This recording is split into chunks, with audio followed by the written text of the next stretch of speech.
The following is a presentation of KBEK Sports, local sports. Past the 25, to the 20, to the 15, he's gonna high step into the end zone, touchdown! Here, wide receivers split each side. He's still going into the end zone. East Central Minnesota, the action starts now. To bring you the call, here's Ethan Game Day Gilman.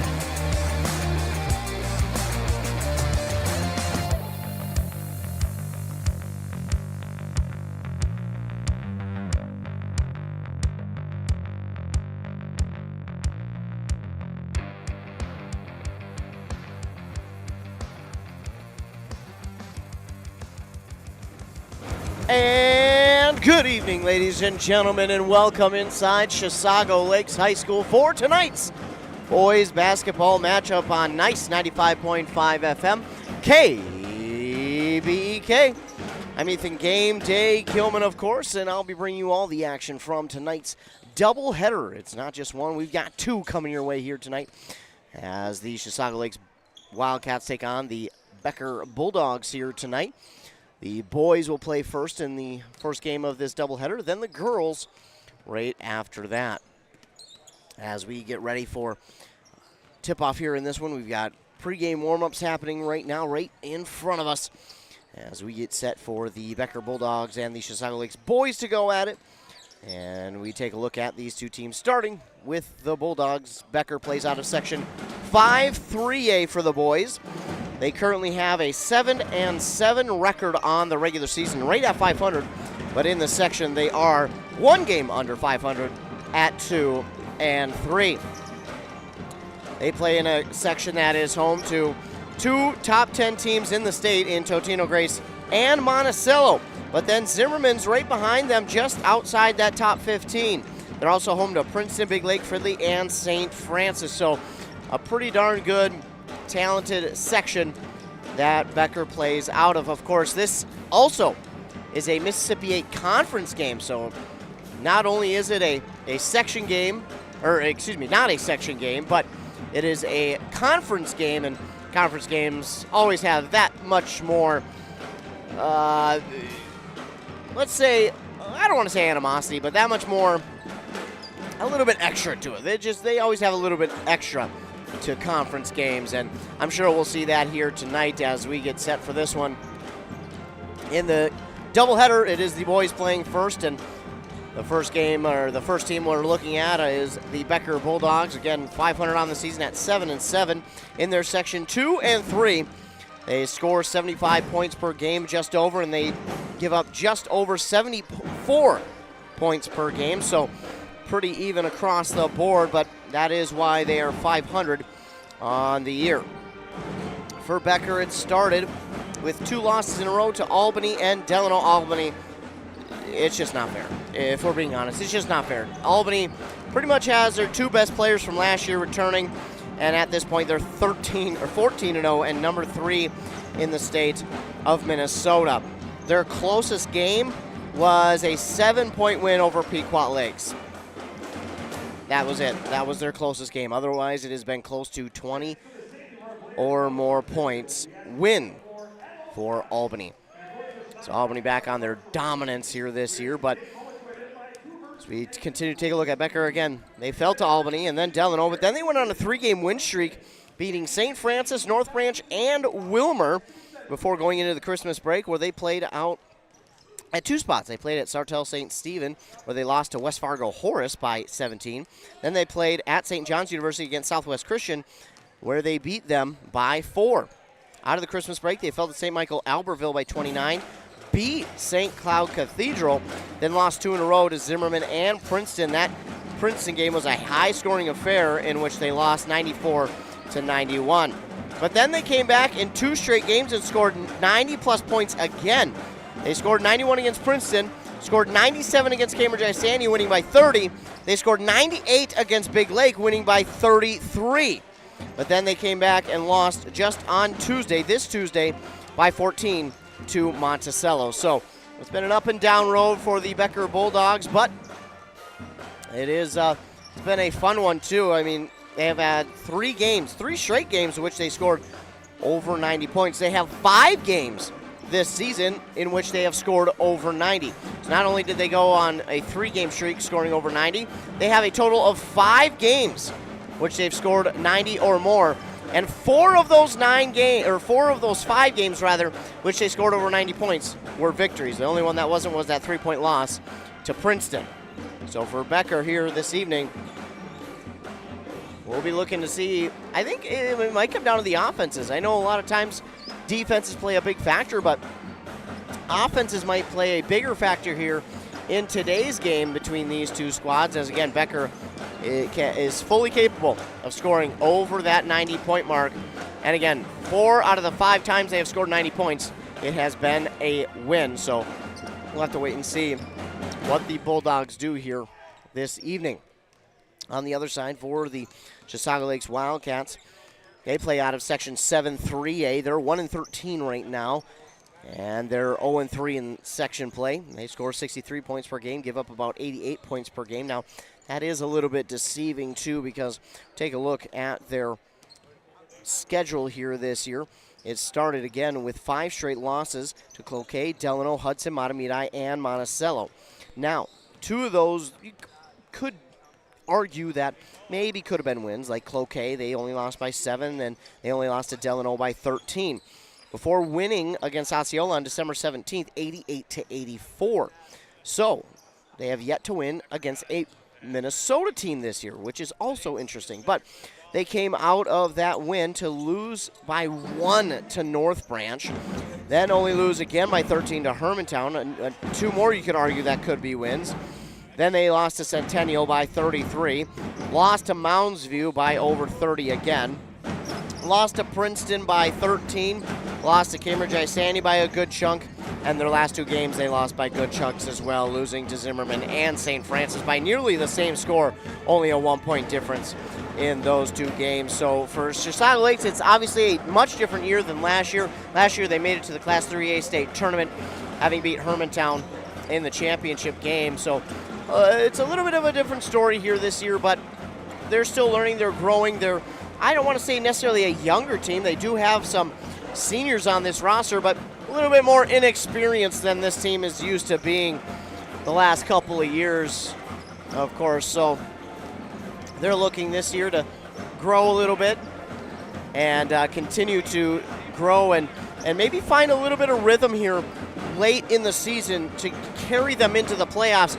And maybe that momentum can carry them not only into the playoffs, but through the playoffs as well. They do play in a tough section, but there are, you could argue that Chisago Lakes could have 5-6 wins on the season right now, and that would make things look a lot different. But again, needing a little bit more consistency on both sides of the ball, I think they can do it. I think you've got a really good coach in Mike Holmquist to try and turn things around, but again, just trying to find that consistency here before the end of the season, and maybe they can't get on a nice run before the postseason that can carry them through the postseason.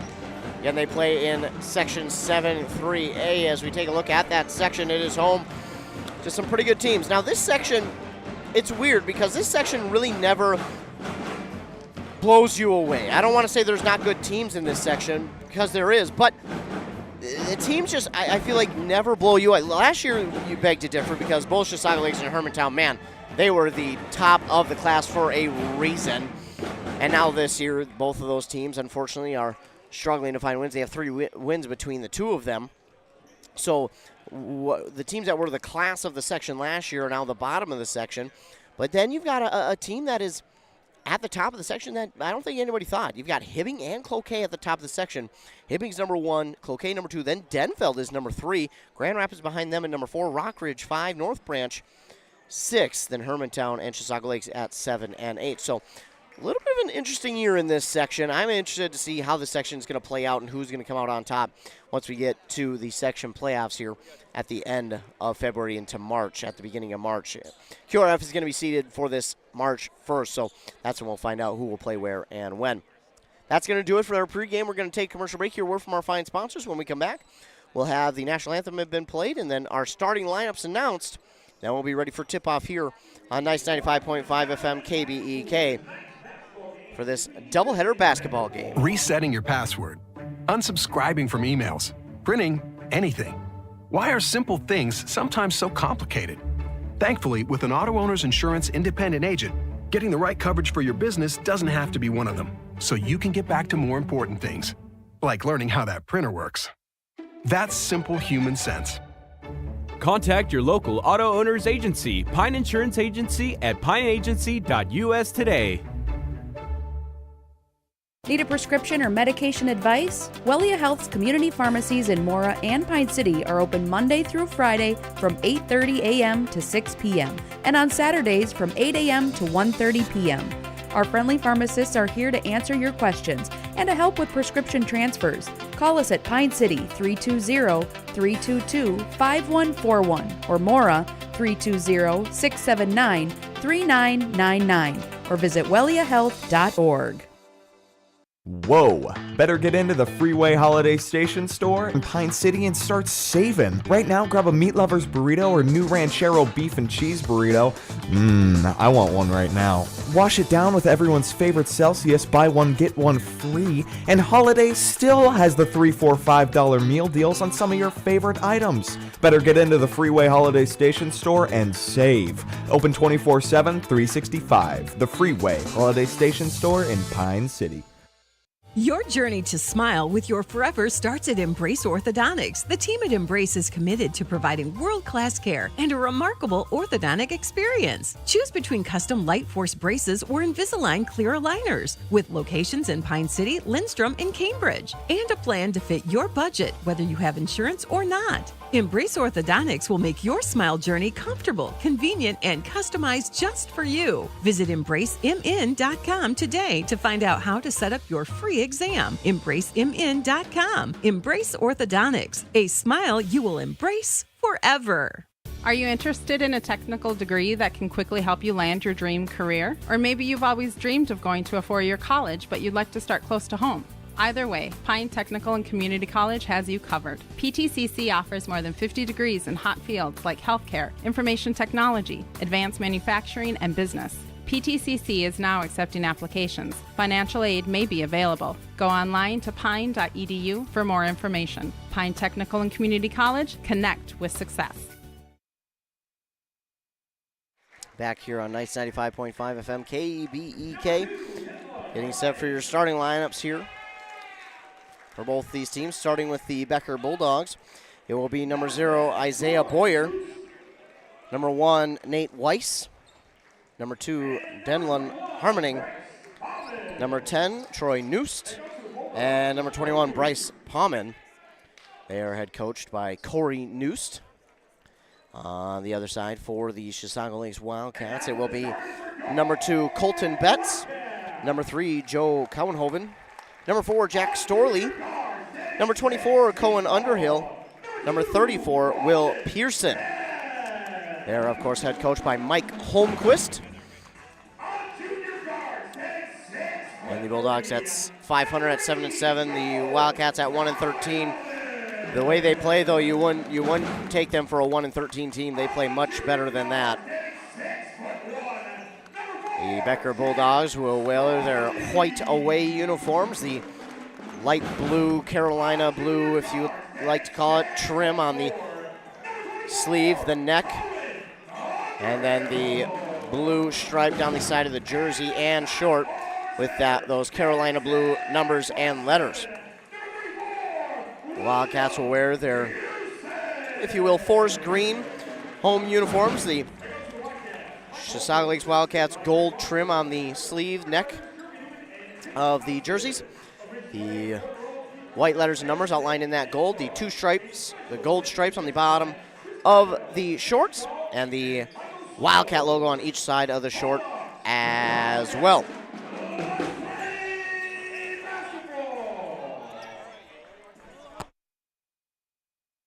So as we get ready, of course, you might be able to hear our very own morning show host, Joshua Miron, PAing this game, and tip is won by the Bulldogs, and they'll take it the other way. A 3 right off the bat is going to be no good. Rebounded by number 21. That is Pauman, and then we get a foul right off the bat, 9 seconds into this one. And we got Pearson, his first, team's first, and It's going to be free throws right away here for the Bulldogs. First one's up and good for Palmen. So 1-0 now. And that one's no good. Only one there for Palmen. And it was rebounded by Pearson and then out of bounds, but knocked out by a member of Becker. Inbound here to Storley. Storley looks, trying to find someone to get it up to. Wanted to go to Betts, fakes the pass. Now he'll take it up the court himself. Looks and then bounces it. There to Pearson. Cowenhoven on the far side gives to Colton Betts. Colton Betts spin move inside. Shot is up. No, can't get the shot off because there was a jump ball. The defender tied it up, and it will be Wildcats ball after the possession arrow favors and points their way.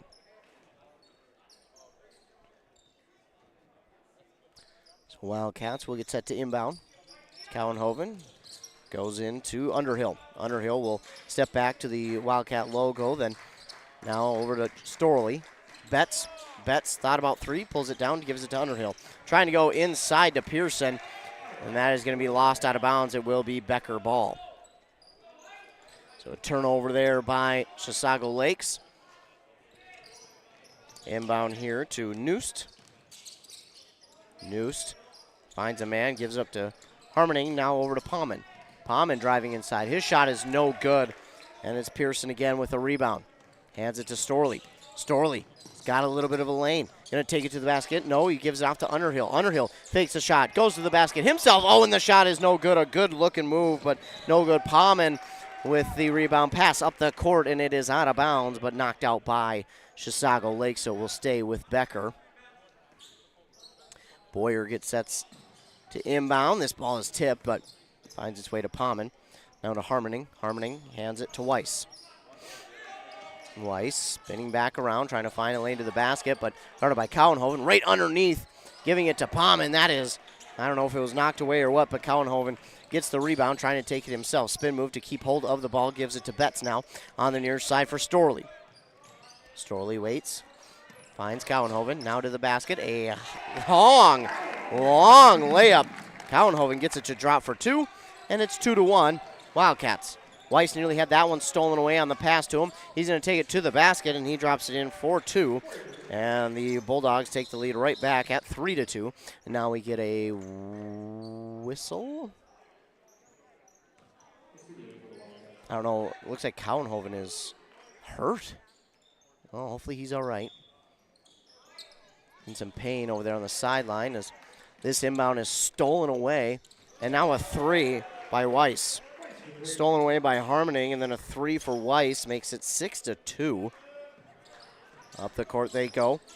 Now into the game is Lucas Lasuda. Trying to bully his way inside as Pearson lost it and couldn't grab his own rebound. It's Noost with it. Over to Weiss on the far side.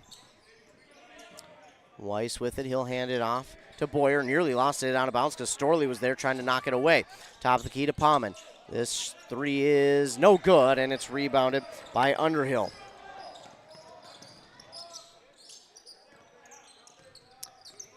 Betts with it on the far side, trying to bully his way inside. The shot is up and good for Colton Betts to make it 6-4. Becker back the other way. Wide open three look for Harmoning. Instead, he gives it off underneath the basket to Palmen, but he traveled with it, and this will be a turnover back to the Wildcats.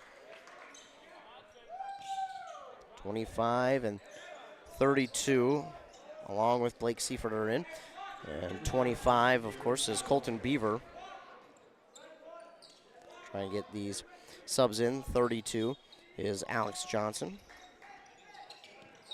And, of course, 0 is Blake Seifert.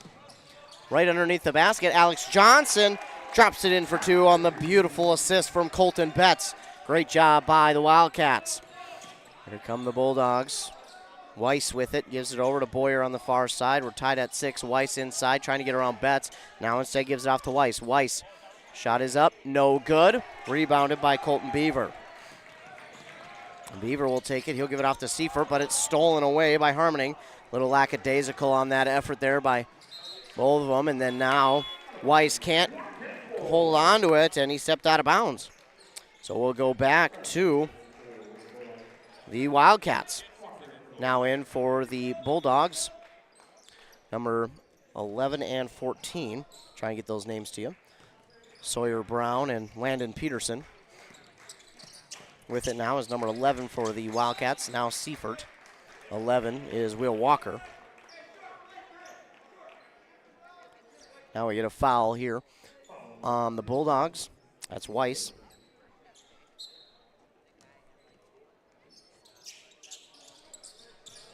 Inbound here on the near side to Seifert. Give it back to Beaver now on the far side for Lasuda. Suda to Seifert. Seifert trying to drive inside. Has his back to the defender and nearly lost the ball, but gets it back, gives it to Beaver. 7 seconds to shoot. 6, now 5. Beaver trying the spin move inside. He's got to get this ball off. He throws it at the basket and gets it to fall. Colton Beaver with some nice footwork inside finds a way to get that basket to fall. Palmen with it.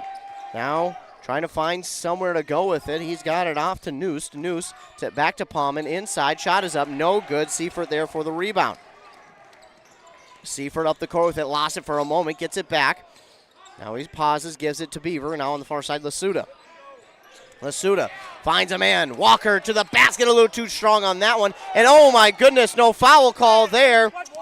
And Brown will get credit for the rebound, but probably should have been a foul call on the Bulldogs. We're going to get a foul on the other way, though. Will Walker went up for the rebound and was absolutely mugged at the basket. We'll get a foul here on Colton Beaver now. And it will be Palmen back at the line for 2.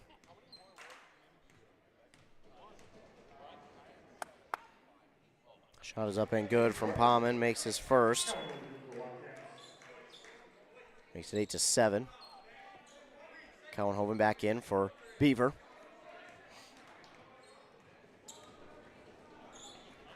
Palmen's second one is good, so he makes them both this time around, and we're tied at 8 apiece.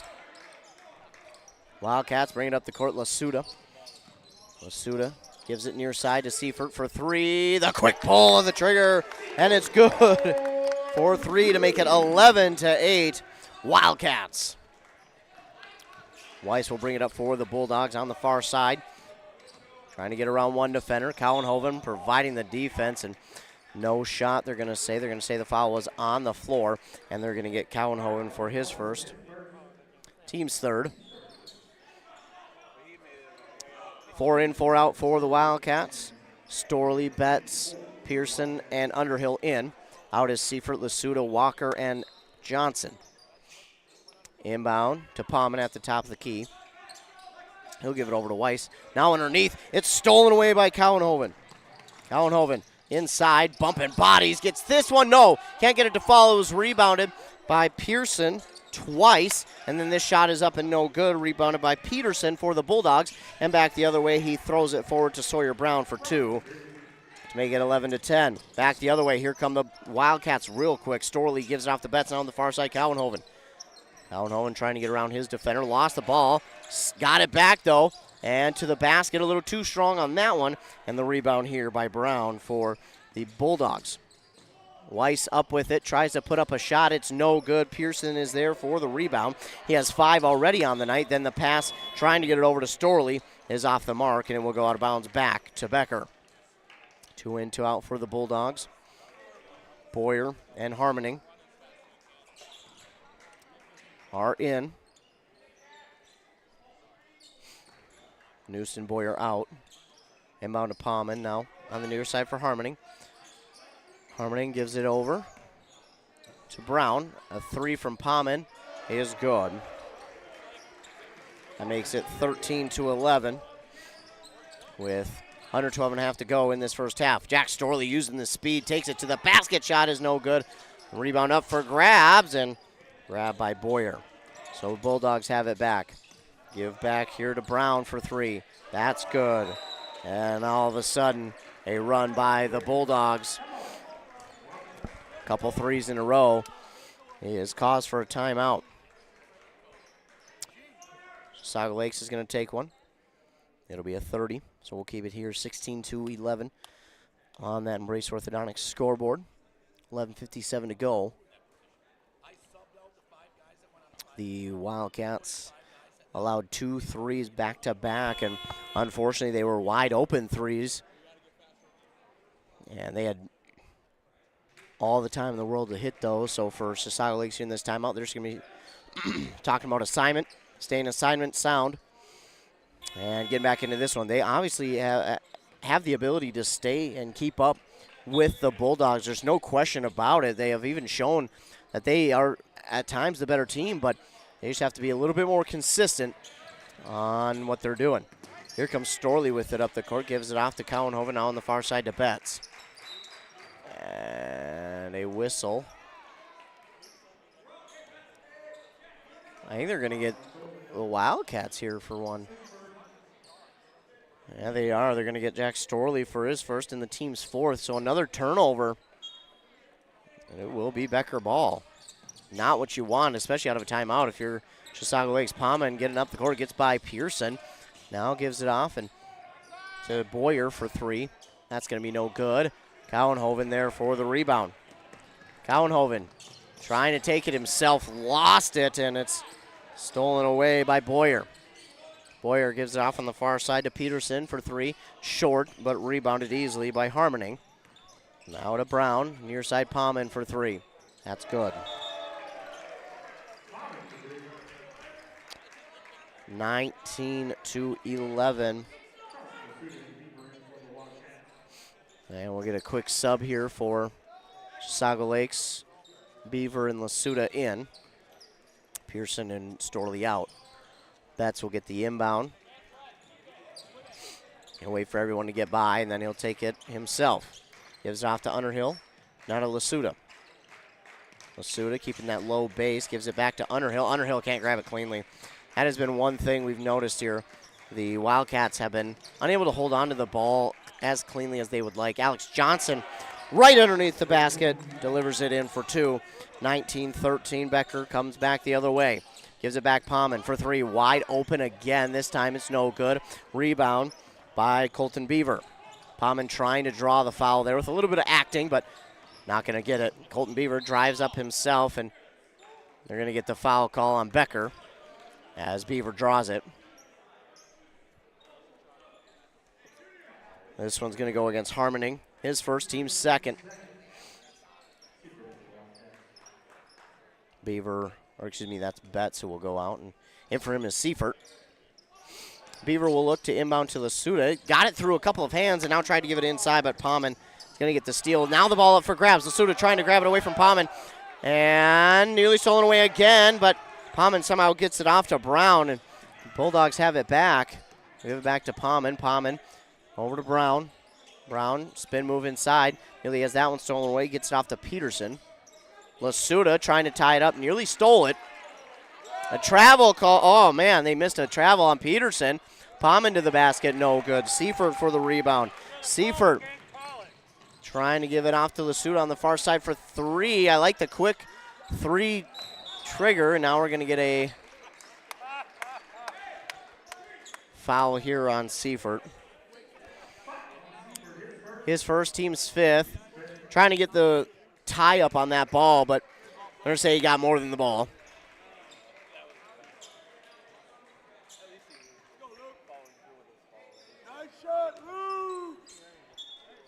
Becker will get set to inbound now off the foul. Just under 10 minutes to go. Wildcats trail by 6. Boyer up the court with it, going underneath the basket. Quick turnaround jumpers, no good, and Alex Johnson grabs the rebound. Up the court, Lasuda. Lasuda with it. Finds Johnson right underneath the basket. Oh, but he can't get it to fall. A little too soft on the shot from Johnson, and it's rebounded by Boyer. Now a wide open shot here is no good.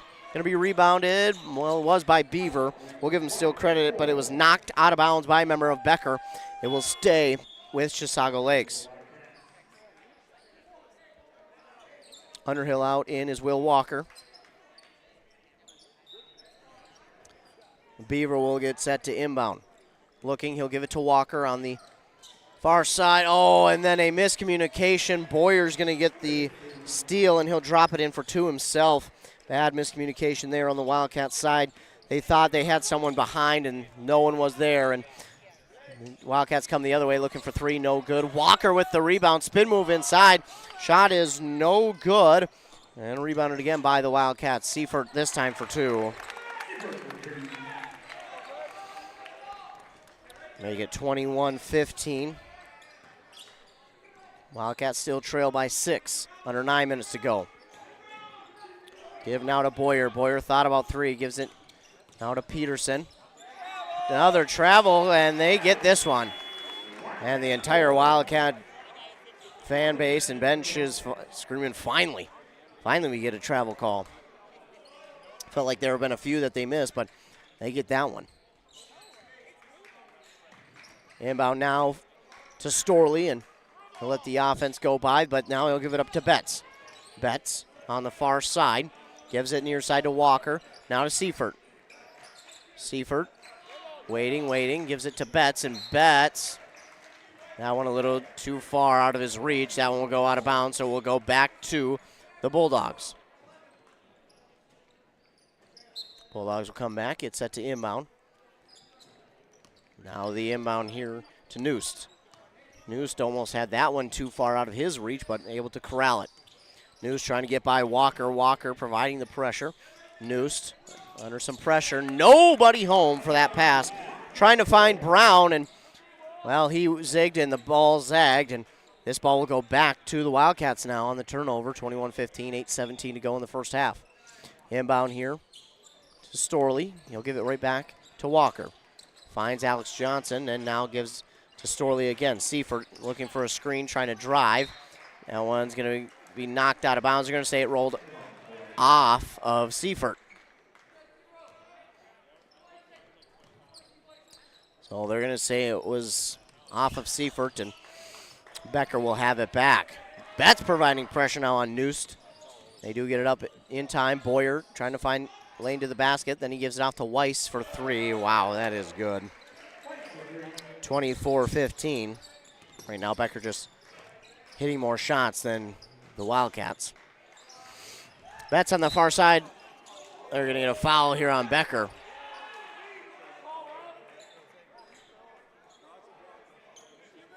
Looked like Betts ran him over, but they're going to get it on the defender. And they'll get this one on Noost, his first, team's third. Head coach of the Bulldogs not too happy with that call, but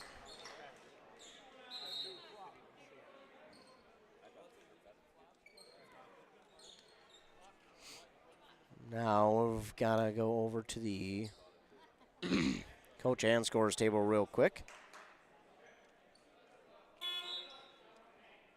Not real sure what the conversation was, but one more sub, and now we're back to action. Walker will inbound to Seifert. Seifert up over everybody, trying to get that one to roll in. It's no good. Pauman with the rebound. But the Wildcats' transition defense is up quickly. Noost with it now to Peterson on the near side. Pauman trying to drive inside, and this one is good for 2. 26-15. Jack Storley using that speed to get up the court quickly. It's no good again. And once more, it's Pauman on the rebound. He'll give it now to Brown. Brown, spin move inside. Shot is up. Wow. That's a good-looking shot from Brown, and he gets it to fall. It's 28-15. And we'll get a timeout called here by Chisago Lakes. They'll be left with 3. This one will be a full, so while they take a timeout, we will as well.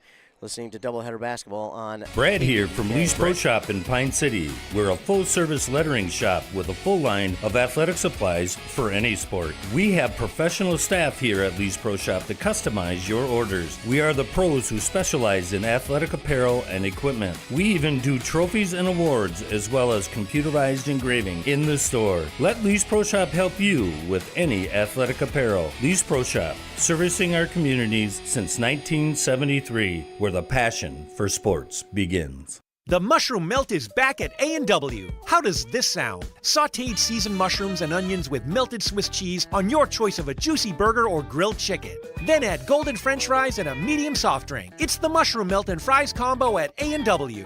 Now, top it off with a classic A&W root beer float featuring vanilla soft serve and made fresh root beer, all in a frosty mug.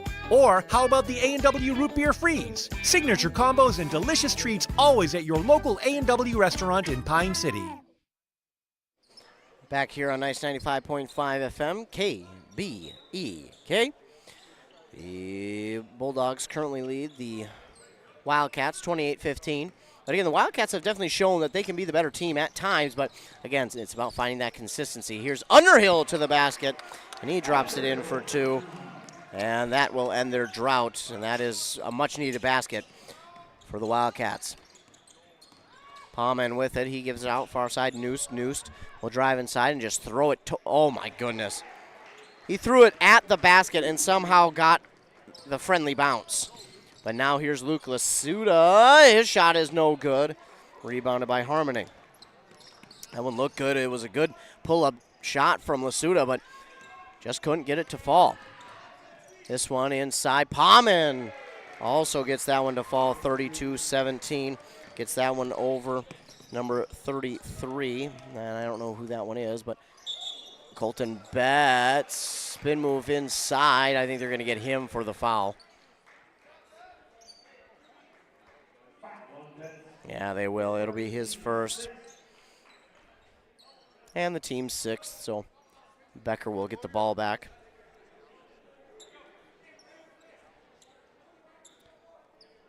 So it is Becker ball now.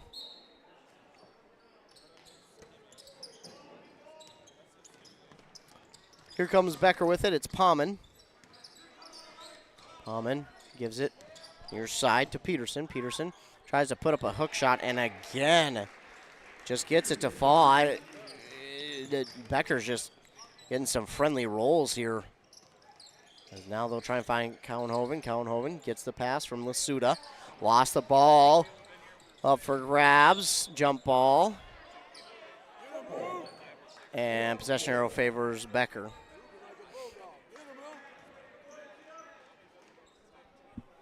Sensky is number 33.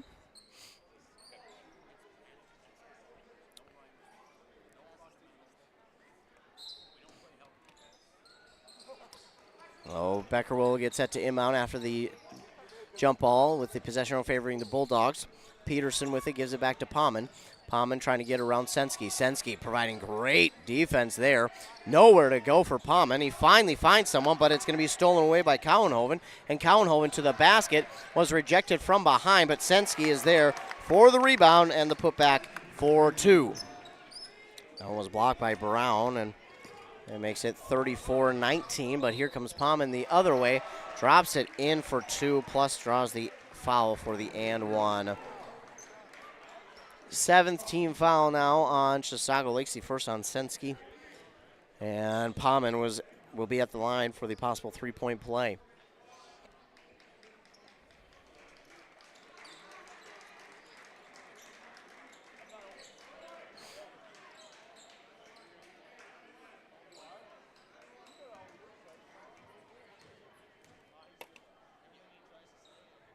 That one is good. So Palman with the three-point play to make it 37-19. But Lasuda coming back the other way quickly. Stops, trying to find someone to give it off to. He does to Betts. Now on the far side, Cowenhoven gives it to Underhill. Underhill pausing, waiting. Cowenhoven now driving off the backboard and in for two. 37-21 now. But Becker is just, they have not stopped them from scoring. This shot is no good. Palman grabs his own rebound. Back outside for Harmoning for three. That's off the mark, and it's rebounded by Boyer. Boyer, he'll try to drive inside, gives it on the far side to Brown for three. That's long. Basically a pass to Palman, and again, Palman drops it in for two, plus the and one. 39-21. Foul on Betts, his second, team's eighth. Pearson will check in for Sensky. Seifert will go in for Betts. But again, Palmen at the line for a possible three-point play again. 4:36 to go. This one is good. Another three-point play for Palmen. Well, here come the Wildcats trying to get something going as it's 40-21. And this one is in, plus the and one. So Cowenhoven draws the foul, and he's got a chance for the three-point play. Foul here on Becker is going to be on number 2, Harmoning, his second, team's fourth.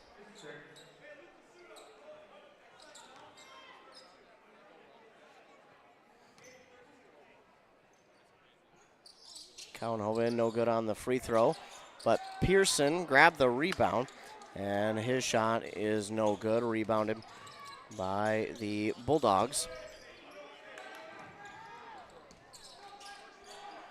Bulldogs have it in their offensive zone. Palmen left all alone for three on that far side corner. Shot is up and no good. It's Cowenhoven with the rebound. Cowenhoven floating to the basket and drops it in for two. He floated like a butterfly and stung like a bee.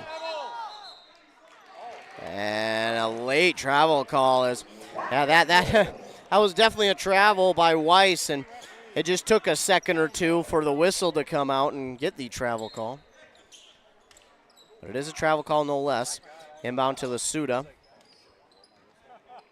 And now Lasuda will bring it forward. He'll give it back to Underhill. Underhill for three, no good, and a foul. Trying to get a foul call, but no go. Now Peterson with the rebound, a three here on the other side for Weiss. That's no good. It's Seifert with the rebound. Underhill trying to get around the defender to the basket. Shot is no good. Pearson trying to grab it, but great box out by Becker, and Weiss gets the rebound. And the other way, Peterson for two. Make it 42-25. And did we get it? And now we get a timeout called here by Becker. It'll be there first, so they'll be left with four.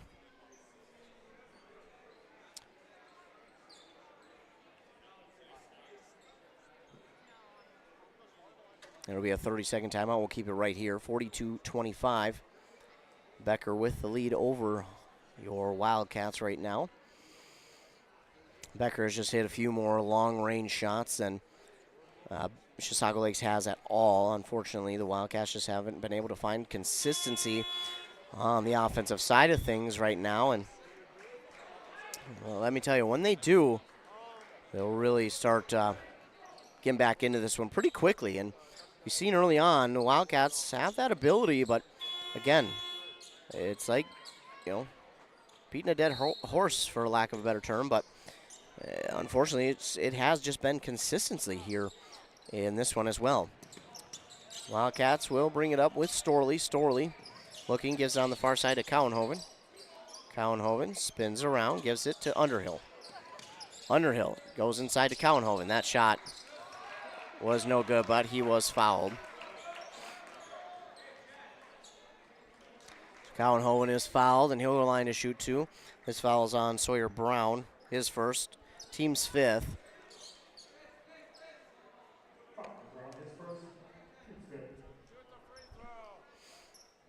And Cowenhoven at the line for two. First one is up, no good. That is something that the Wildcats are hoping to improve as the season moves forward, is the free throws. They have struggled a little bit from the line here this year, and that's something they're hoping to improve upon. Cowenhoven, that one's no good as well. Rebounded by Peterson of the Bulldogs, and he gives it, trying to give it back to a teammate who went through two sets of hands before Noose got it back. Now Noose inside oh my goodness, a spin around jumper again. It had no business going in, but just fell in, and it's good for two from Noose. Underhill trying to find somewhere to go with it to Seifert for three, no good. And again, rebounded by Peterson. Becker the other way, no look pass to Palmen. Palmen gives it back to Peterson for three. That's going to be well short, taken in by Weiss. Back outside. This one's no good, and Storley is there for the rebound for Chisago Lakes. Storley gives it over to Seifert. Seifert back to Cowenhoven. Cowenhoven to Underhill. Now back to Cowenhoven. Seifert. To Cowenhoven. Top of the key for 3. That is good. And that was, man, that's one they really needed, especially from Cowenhoven. Back the other way, Becker trying to get the shot to fall. It is no good. Seifert with another rebound. Up the court to Cowenhoven, now to Alex Johnson, and he'll put it up and drops it in for 2. I didn't think that one was going to be in. I didn't think he had any business getting that one off, but he did a good job to get it to fall in for 2. 44-30. Up the court with it, Weiss. Over on the far side, Brown. Back to Noost, to Palman. Now top of the key for Weiss for 3. That's no good. And Seifert, great box out for a rebound. Seifert turned on the Jets, gives it near side to Underhill. Underhill trying to drive baseline, nowhere to go, and now he'll lob it back to Storley. Over to Cowenhoven now on the far side, Seifert. Seifert with it, top of the key. Cowenhoven for 3, it's no good. Weiss with the rebound. Weiss trying to get by Underhill. Runs into a double team, and the shot is no good. Rebounded there by Storley. Storley looked one way, and then gives it back to Seifert for 3, a long 3. That is no good. Brown with the rebound, and back the other way, it's Peterson for 2. 46-30. Cowenhoven gets by the defender, driving to the basket, and not enough on that one. Weiss with the rebound. Up the court quickly, Peterson lets the defender go over top, and he drops it in for 2. 48-30. 9 seconds now in the half. Storley is going to get fouled. So Storley draws the foul with 4.7 seconds to go here in the first half. We got Noost for his second, team's 6th. Seifert, we'll see what they try to do here. To Asuda. Asuda to Seifert for 3, it's no good, and rebound by Beaver. Got the shot off, but it was no good. And that'll bring us to halftime, where the Wildcats trail 48-30.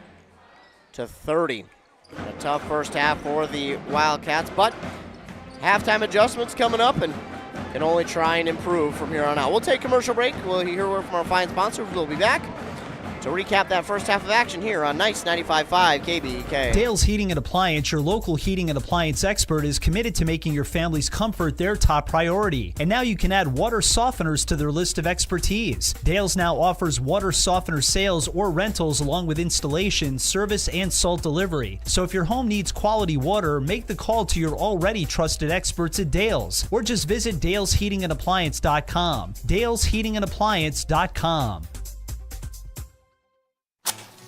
Need reliable energy? Burnett Dairy Cooperative has you covered with top quality propane services. Whether you're heating your home, running your business, or firing up the grill, our propane is safe, efficient, and always dependable. Choose Burnett Dairy Cooperative Propane, your trusted partner for all things energy.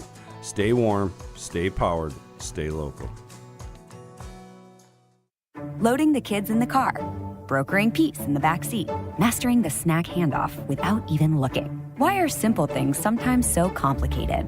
Thankfully, with auto owners, insurance doesn't have to be one of them. We work with independent agents who keep insurance simple, so you can worry about more important things, like figuring out what's growing in that cup holder. That's simple human sense. Contact your local auto owner's agency, Pine Insurance Agency, at pineagency.us today.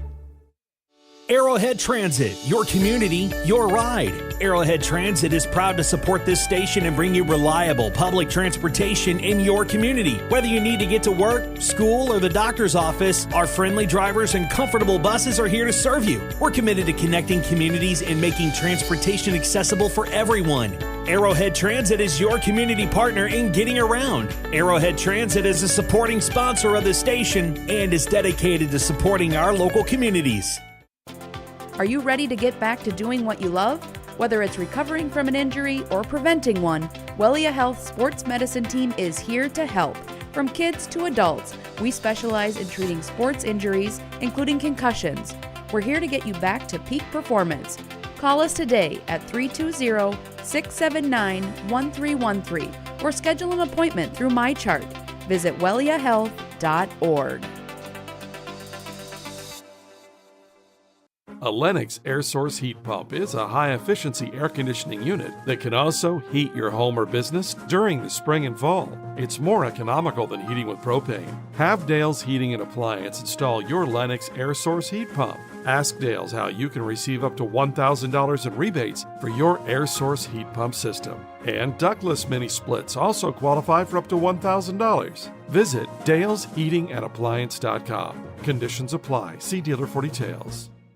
At Burnett Dairy Cooperative, we're more than just your local dairy. We're also a trusted propane provider, serving homes, farms, and businesses across northwestern Wisconsin and east central Minnesota. Whether you need a tank installed or reliable delivery, we're here for you 365 days a year with flexible options that fit your needs. As a farmer-owned cooperative, we're committed to supporting our community because your home and farm deserve the best. Call 715-689-1032 to learn more. Burnett Dairy Propane, serving you with pride every day of the year.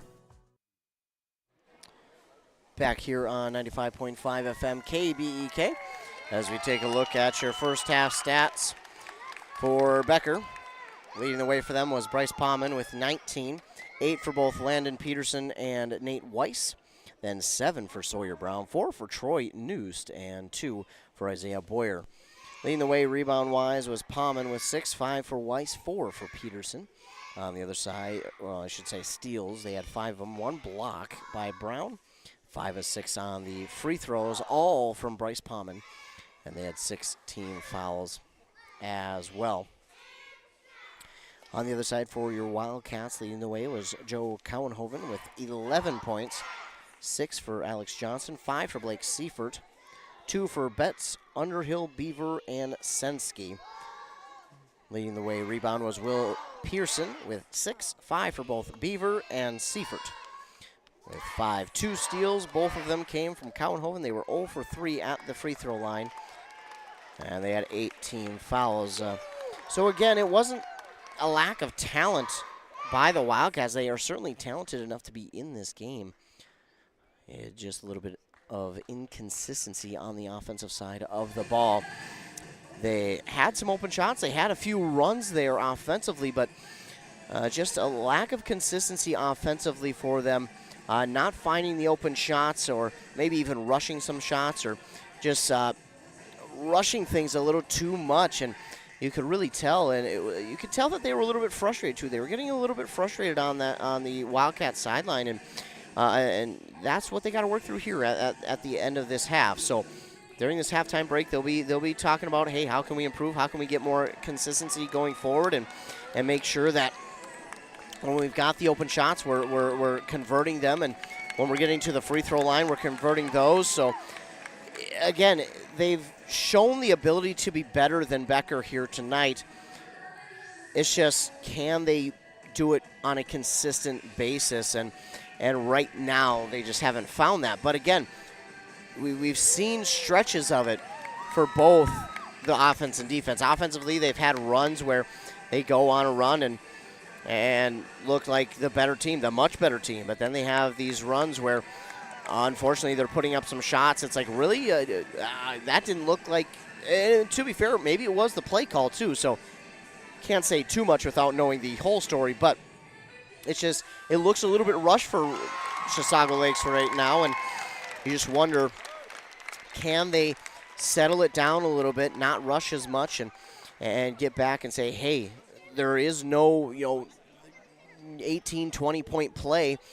in the scorebook. There's no 18, 20-point shot in the game of basketball. You have to do it one by one. You have to do it basket by basket. So don't worry about the score right now. Worry about scoring on every offensive possession that we have. And they get back defensively and make sure you're stopping them from scoring. That's, I think, what the message has got to be, is settle it down a little bit out there. There's no magic 20-point shot that we're going to get. It's got to be one basket at a time. So worry about one possession at a time, then get back defensively and try and do our thing to stop them from scoring. Again, the Bulldogs have done a really good job here tonight, too, of making sure that, they're pushing the pace a little bit. They're getting these open looks from three and have just been drilling them. They made a plethora of threes there in that first half, and that's kind of how their run started for the Becker Bulldogs and how they got out to that lead and extended it nearly to 20 points here at half, 48-30. So for Becker, you got to give them credit too. They did a really good job of hitting those threes and making sure they hit the open threes when they had them. A lot of times teams can have those open threes and not hit them, but Becker's doing a good job of converting those open looks. And not only that, they're doing a good job of driving inside and getting the tough shots to fall. I mean, there have been, I don't know how many times here in that first half that I went, are you kidding? Did they just make that shot? And it's like, yeah, they did. They've just done a good job of getting those good rolls and good spins on the ball to get these shots to fall that look like they shouldn't fall, but they get them to fall because they are just doing that good of a job. So for Becker, you got to give them credit where it's due, because they have done a good job of working those shots the way they needed to. We've got some of the younger cheerleaders in here given their routine, so that's what you may hear in the background, some of the cheers that you'll hear. So the younger cheerleaders working on their performance here tonight, doing a good job. But as we're at halftime, the Wildcats trail the Bulldogs 48-30 in this Mississippi 8 Conference contest. It is a doubleheader. This is the first of the two games. The boys playing first. The girls will be after this one, so stay tuned for that after the conclusion of this game. We're going to get back to the commercials here. Word from our fine sponsors, and then when we come back, we'll be that much closer to the start of the second half here on Nice 95.5 FM. KBUK. You gotta stop somewhere. So make a stop into the Holiday Station store in Pine City and start saving. Right now, grab CK Oil, save $2 when you buy two, or CK Diesel DEF treatment for only $23.99. While you're at Holiday, they still have the $3, $4, $5 meal deals on some of your favorite items, and Refresh Team Spirit with Mountain Dew are 3 for $6, or Celsius, buy one get one free. Whoa!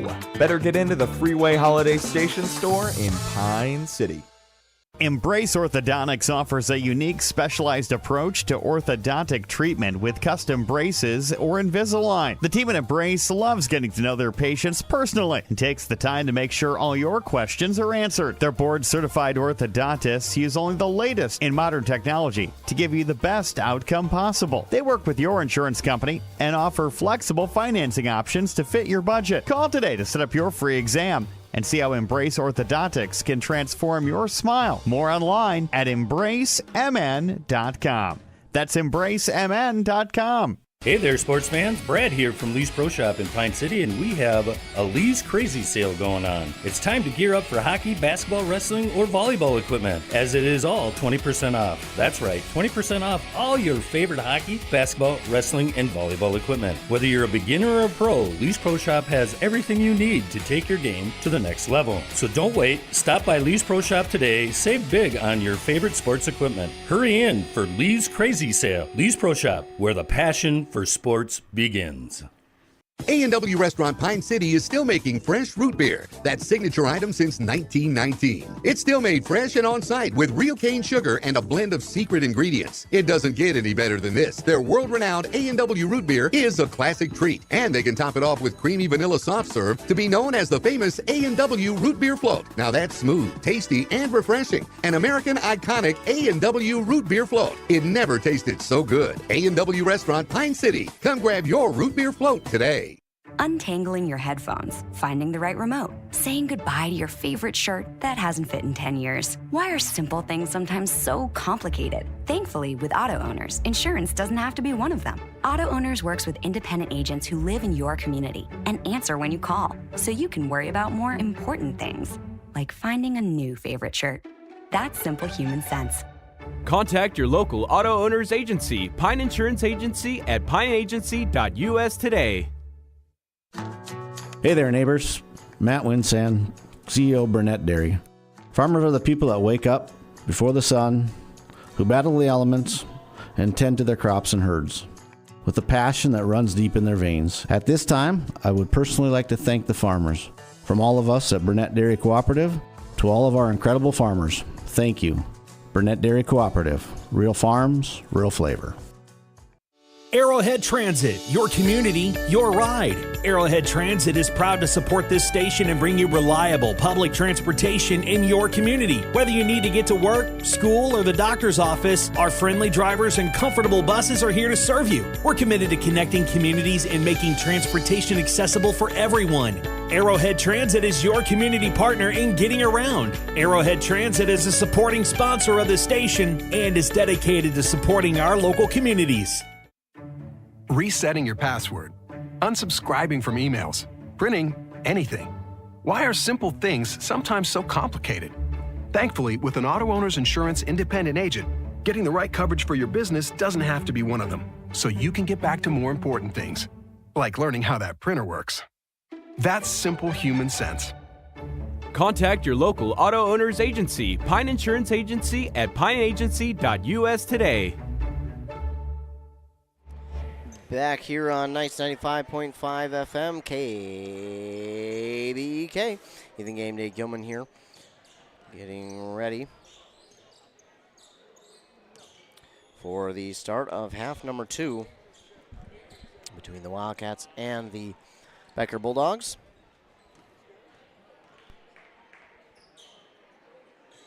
As the Bulldogs lead 48-30. On that Embrace Orthodontics scoreboard.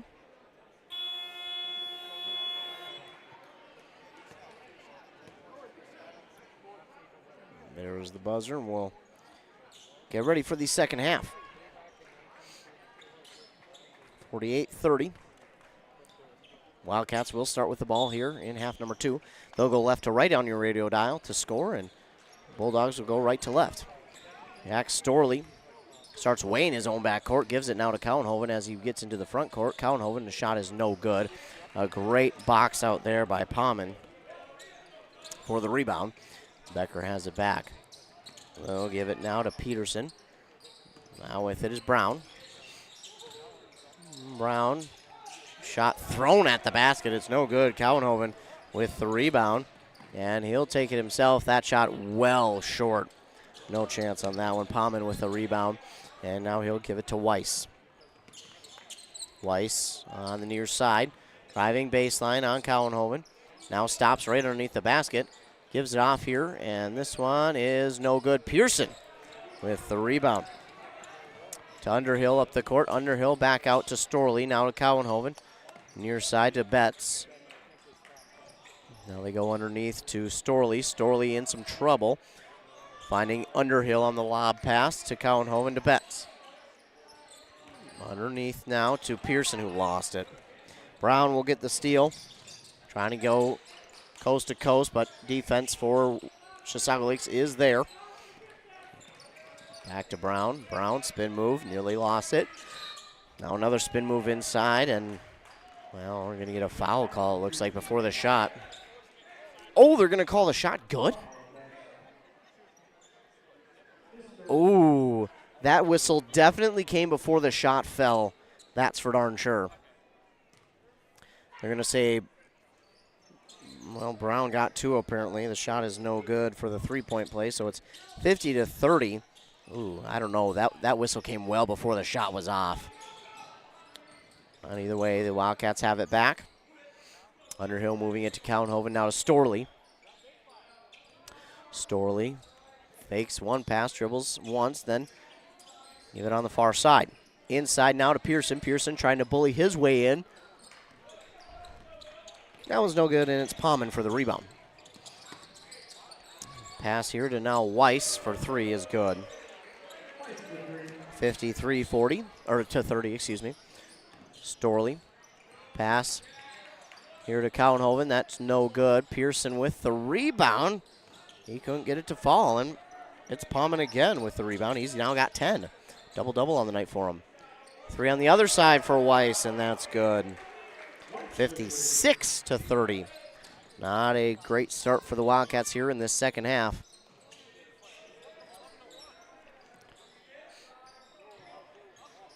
Good movement of the ball, though. Now they try to go underneath. Instead, they'll go top of the key to Storley. Now underneath to Pearson. Pearson trying to bully his way against Pearson, but, man, Pearson doing a great job. And that shot no good. Cowenhoven for the rebound. And he'll take a 3 on that far side. No good. Betts with a rebound. And Betts drops it in for 2. 56-32. Becker has it back. It's Weiss trying to get a screen from Palmen. A long 3 from the oh my goodness. Well, he is feeling it, is Weiss. He took that shot from the logo, and it was no chance of missing. That's how good it was. Now back the other way. Jack Storley for his first points of the night for 2, makes it 59-34. They're probably just going to try and feed Weiss. Yeah, why not? Another 3. This one is no good. Palmen gets the rebound. Shot is up, no good. And no one for Chisago Lakes can get the rebound. They had about 3 different hands on it. Should have had the rebound. And then lost it. And now this shot no good by Becker. It's up for grabs. Jump ball. Possession arrow is, who's it pointing? I think it's pointing the way of Becker. So Becker will get it back. Yeah, that's a frustrating one there for Chisago Lakes. They had about 3 different sets of hands on it. Couldn't pull it in. And gave it up. This one by Boyer nearly stolen away. He'll get it to Weiss. I'm sure they'll try and find Weiss open for another shot for 3. At least they'll try to. And now from the Wildcat text, that's no good. Seifert up over everybody to grab the rebound. He'll give it to Lasuda. Lasuda lost it. Picks it back up, gives it to Seifert. Seifert gives it off. Near side, Walker for 3. It's no good. Rebounded by Noost. Noost up the court, guarded by Lasuda. Tipped out by Cowenhoven. And now we get a foul on the Wildcats. Holmquist doesn't appear to be too pleased with that one. I would agree. This is going to be on Lasuda, his first, team's second, and Weiss to inbound. And he does get it off to Brown. Brown, spin around jumper. He lays it in for 2. 59-36. Or excuse me, 61-34. Walker gives it to Beaver. Beaver just inside the 3-point line. Gives it to Seifert. Now Lasuda. On the near side, rather, to Beaver. Seifert. Good movement of the ball here for the Wildcats. Lasuda trying to drive inside. Instead gives it out to Alex Johnson. Good job getting the defender to miss, and he drops it in for 2. Great little move there by Alex Johnson. Get it to drop for 2. Becker coming back the other way. To Boyer, now to Weiss. On the near side here. And that pass over the head of Brown. I think Brown trying to tell the referee, hey, he pushed me, but I didn't see any extension of an arm there. As now they'll get it up the court to Seifert. Seifert trying to corral the dribble. Gives it to Walker, now to Beaver. Nobody open. They had a chance, but, Becker just did a great job getting back on defense. Lasuda, the pull-up jumper, no good. And Weiss there for the rebound. This ball inside. They're going to get a foul on the Wildcats. Alex Johnson, his first, team's third. And it's going to be Noose at the line for 2.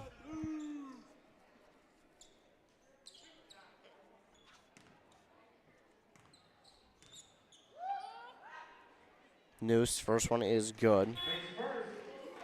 62-36.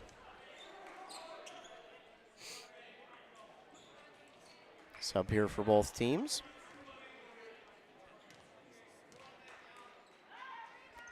Noose, that one's no good. Rebounded by Seifert. So Noose hits 1 of 2. Seifert grabbed the rebound. Walker to Underhill. Underhill trying to fight his way inside, but now we're going to get a foul call here.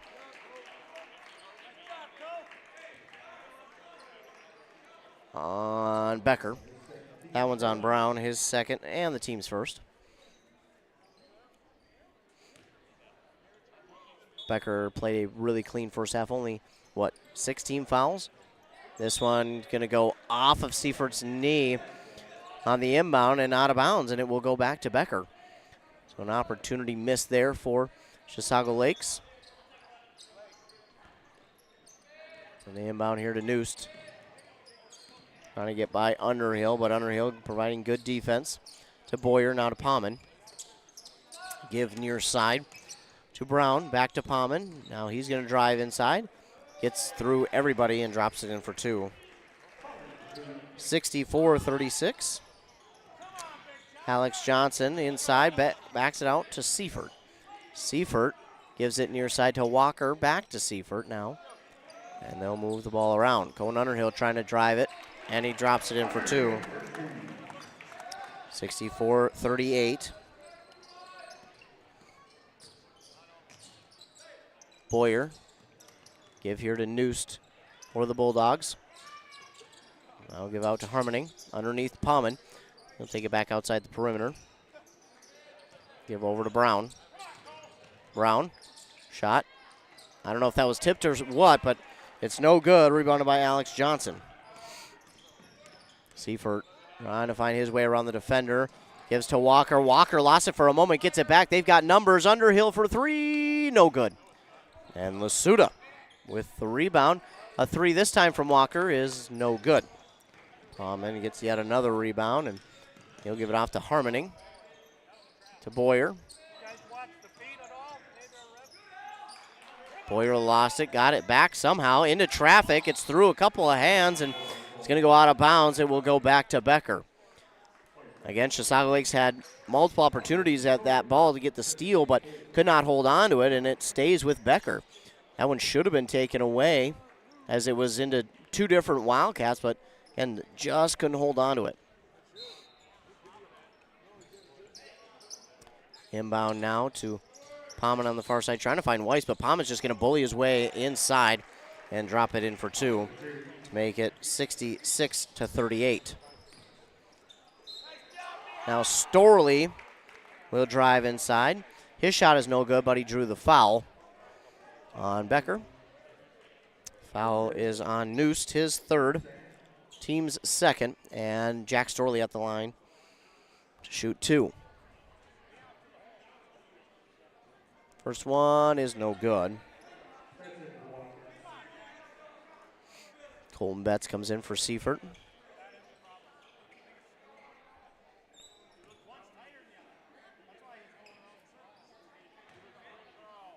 Storley, this one no good as well. Underhill's going to grab the rebound, and that shot is no good.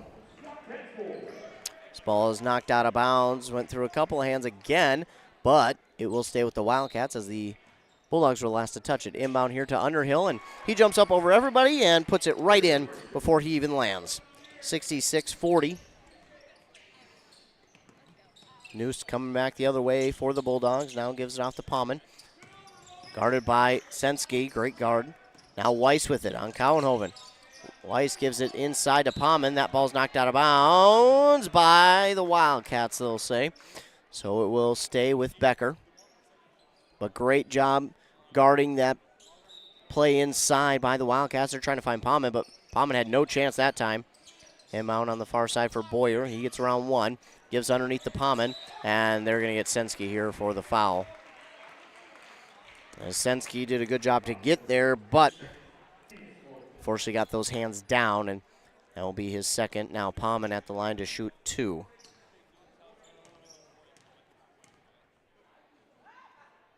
First one's up and good. 67-40.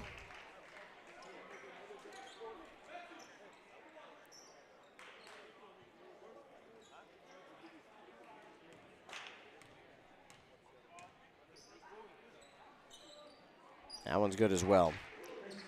Pommen drops them both in to make it 68-40. Betts give here to Cowenhoven. They'll move it around again. It's Beaver with it now. He'll pause, give to Cowenhoven. Now to Sensky. Back out Underhill, has it underneath. Trying to go to Sensky. Outside Betts for 3. Too hard. Betts gets his own rebound. Drive to the basket. No good. And then a rebound here by Weiss. Quickly up the court to Boyer. And Boyer drops it in for 2. 70-40. Becker with the lead. Beaver to Sensky. Sensky. Give back outside. Cowenhoven trying to find a way inside. Gives it out Betts. Betts trying to go to Underhill. Nearly stolen away, but Cowenhoven's going to get it back. His shot is no good. Sensky, shot might have been blocked.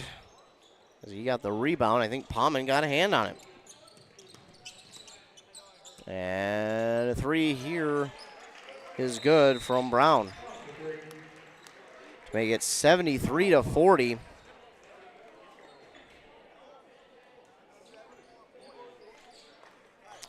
We get a timeout called here by the Wildcats.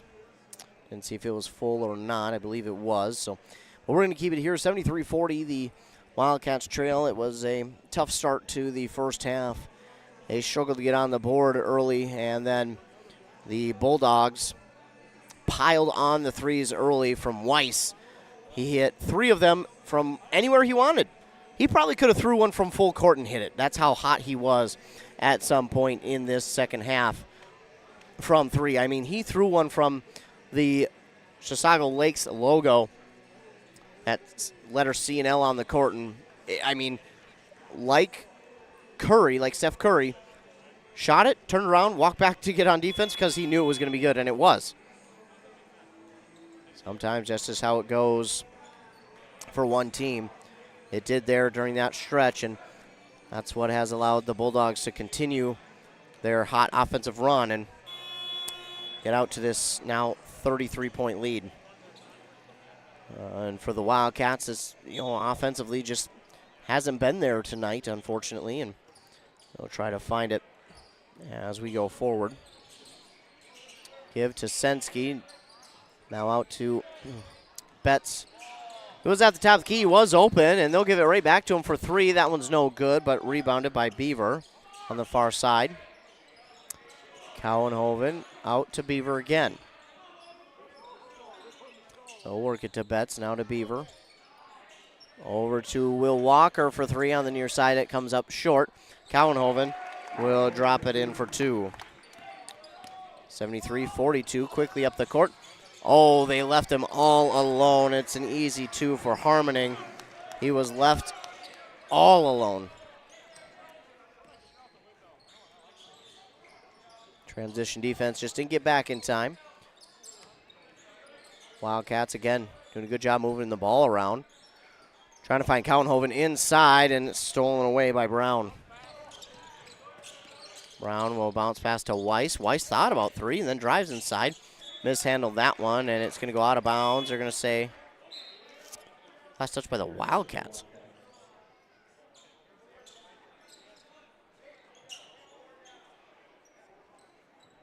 Yeah, a little confusion there. They're going to say it was tipped by Chisago Lakes. I didn't see it, but doesn't mean that it didn't happen. We're going to get a 3 here from Pommen. That's going to come up short, and the rebound racing after it is Pearson. He'll get it. Gives it to Cowenhoven. Tries to split the defenders, take it to the basket himself, and drop it in for 2. 75-44. Weiss underneath to Palmen. No chance in there, and he gives it outside to Brown. Brown to Boyer. Gets a screen. Boyer in up over the defender. It's no good. Betts with the rebound. Betts, top of the key. Gives it over to Cowenhoven. Lost it. Now to Beaver for 3. That's too long, and Boyer gets the rebound. He's got chance the other way, and he drops it in for 2 on the one-on-one race with Beaver. 75-44. No one back to inbound for Chisago Lakes. Finally, Betts goes there, and he'll inbound it to Beaver and give it right back to Betts.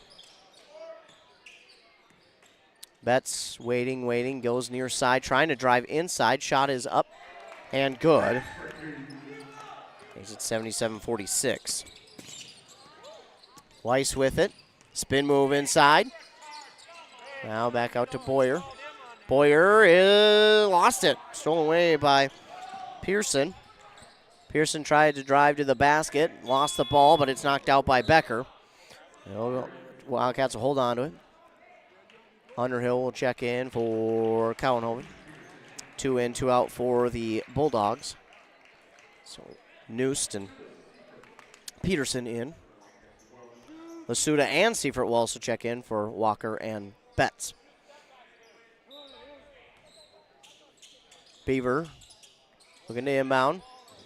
And he'll go back to Seifert. Ill-advised pass going to be stolen away on the inbound by Noost. Trying to force it to Seifert, and unfortunately, because he forced it, it is stolen away. Beautiful pass inside to Palmen. Now they'll work it around, give it off to Harmoning here for 3. Seifert grabs the rebound. Seifert trying to find his way inside. Pull-up jumper, that's good for 2. 77-48.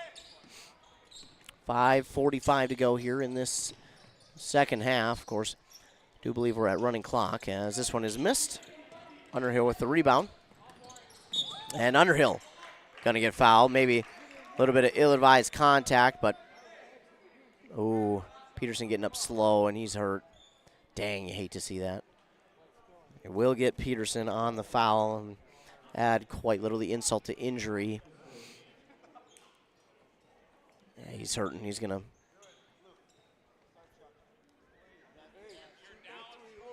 probably go to the bench, unfortunately. Well, hope and pray that Landon Peterson is okay. He's holding that elbow. We're back to action. That's sometimes the unfortunate thing about it is even with an injury, you got to get back to action. Lasuda to Beaver, now to Seifert. Back to Lasuda. Lasuda, directing traffic to Seifert. Takes it one way to Lasuda again to Beaver. Beaver trying to drive inside. 10 seconds to shoot. Back to Underhill. Underhill. They're going to get a jump. Oh, wow, a late jump ball call. Wildcat fans wanted a foul there, but did not get it. Jump ball call instead. A new young man in for the Bulldogs will be number 13, Alex Kinney. He checks in for the first time here tonight.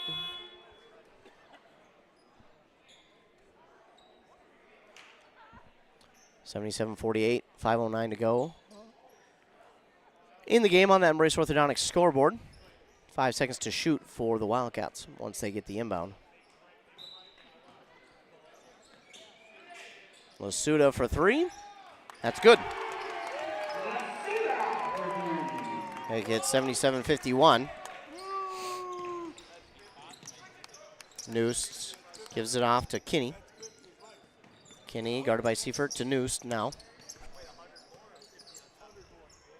To Palmen. Palmen thought about 3 instead. Hesitation, drives inside. It is knocked away by Pearson and rebounded by Seifert. Back the other way. Shot is no good by the Wildcats. Lasuda is going to grab the rebound. Reset for Storley.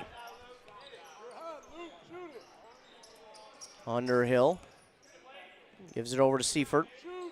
Now to Lasuda to Storley. 5 to shoot. 4, 3, 2. And Seifert puts up a shot. It's no good. Rebounded there by Harmoning. Bauman gives it back to Harmoning. Now gives it to Noost. Noost double team, tries to drive baseline. He's in some trouble. And Noost couldn't get out of that double team. He stepped on the baseline, and ball will go back to Chisago Lakes. Another new young man in for Becker. That's number 4, Hunter Youngdahl.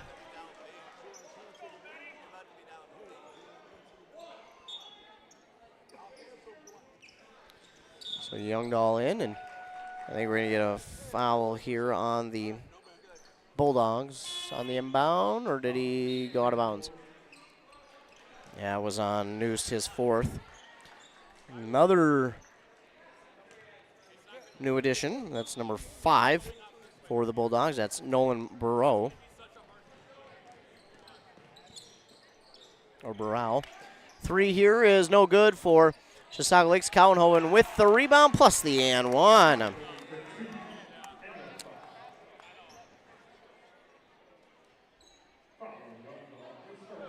This one is on Youngdahl, his first. And Cowenhoven with the chance for the 3-point play. No good.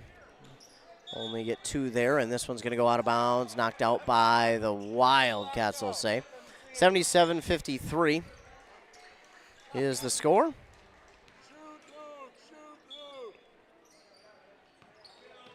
Another new young man in for Becker, number 22, that is Saul Kreft. And this stolen away by Cowenhoven. Cowenhoven gets through traffic to the basket, too strong. Rebounded by Kreft. Under 4 minutes to go. Becker with a 77-53 lead. And this ball inside, stolen away by Alex Johnson. Cowenhoven. Now to Betts, back to Cowenhoven to Lasuda. Cowenhoven, hesitation inside, ball is up for grabs. And Cowenhoven somehow got it back. And the timeout called there by Holmquist and the Wildcats. It will be a full timeout, so while they take one, we'll take one as well. You're listening to the first game of the doubleheader here on prescription KBK. or medication advice? Wellia Health's community pharmacies in Mora and Pine City are open Monday through Friday from 8:30 a.m. to 6 p.m. and on Saturdays from 8 a.m. to 1:30 p.m. Our friendly pharmacists are here to answer your questions and to help with prescription transfers. Call us at Pine City 320-322-5141 or Mora 320-679-3999 or visit welliahealth.org. Whoa! Better get into the Freeway Holiday Station store in Pine City and start saving. Right now, grab a Meat Lover's burrito or new Ranchero beef and cheese burrito.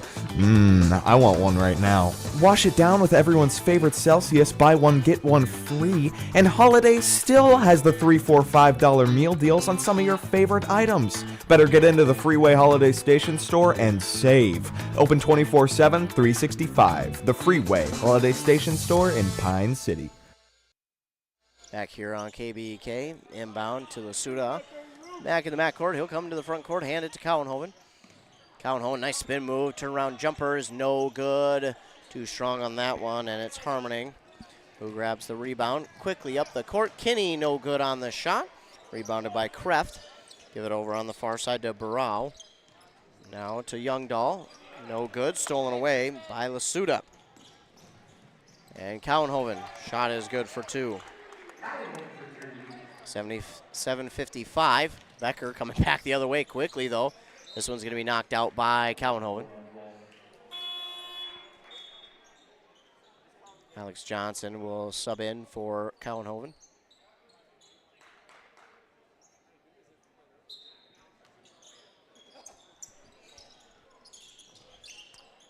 Harmoning looking to inbound, does to Kreft. Becker will slow things down just ever so slightly, and now a 2 here that is off the mark, no good, rebounded by Lasuda. And he wanted to take it all the way, but he was fouled. He had the lane too, he had the edge on the defender. But a foul will be called on Youngdahl, his second. Team sixth for Becker, 77-55, 2:15 to go. That Embrace Orthodontics scoreboard. 3 in, 3 out. Sensky, Beaver, 2 in, 2 out. Sensky and Beaver out. In is Betts and Walker. Lasuda give to Underhill. He lost it, gets it back, and turns around, tries to put it up for 2. It's no good, and that's Kreft for the rebound. A junior for the Bulldogs. Youngdahl gives it near side. 3 from Alex Kinney. 80-55. Suda inside for the Wildcats on offense. Gives to Walker, now to Underhill. Out to Betts. To Lasuda, going underneath to Walker. He lost it, but pulls it back in. Gives to Underhill. Ball is lost. Betts gets it swatted to him, and the 3 is no good. Another rebound there for Saul Kreft. 3 thought about there by Burrell, and he pulls it down. Now outside Kreft for 3. That is no good, and out of bounds it will be Becker ball. Underhill couldn't hold on, neither could Burrell, but knocked out by Underhill. 1:16 to go, 80-55. Beaver will quick sub in for Lasuda.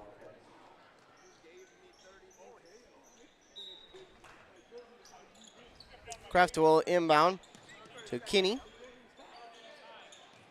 Now Kreft on that far side for a long 2. It's no good, and Underhill will add a rebound to his stat sheet here tonight.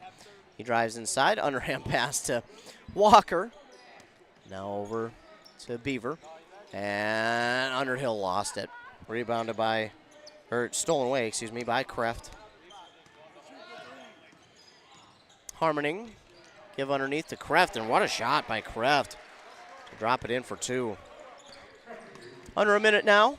Will Walker will take a shot from the near side 3. It's no good. Alex Johnson is there for the rebound. 3 again is no good. It's Harmoning with the rebound. He'll slow things down. Shot clock is off. Looks like the Bulldogs will take the rest of the time on the clock. And they will do just that. So that will do it here for the first game of our doubleheader. The boys played here in this first game. The final, as we got 3, 2, and 1. The final here in this one, 82-55. The boys Wildcats fall to Becker, 82-55.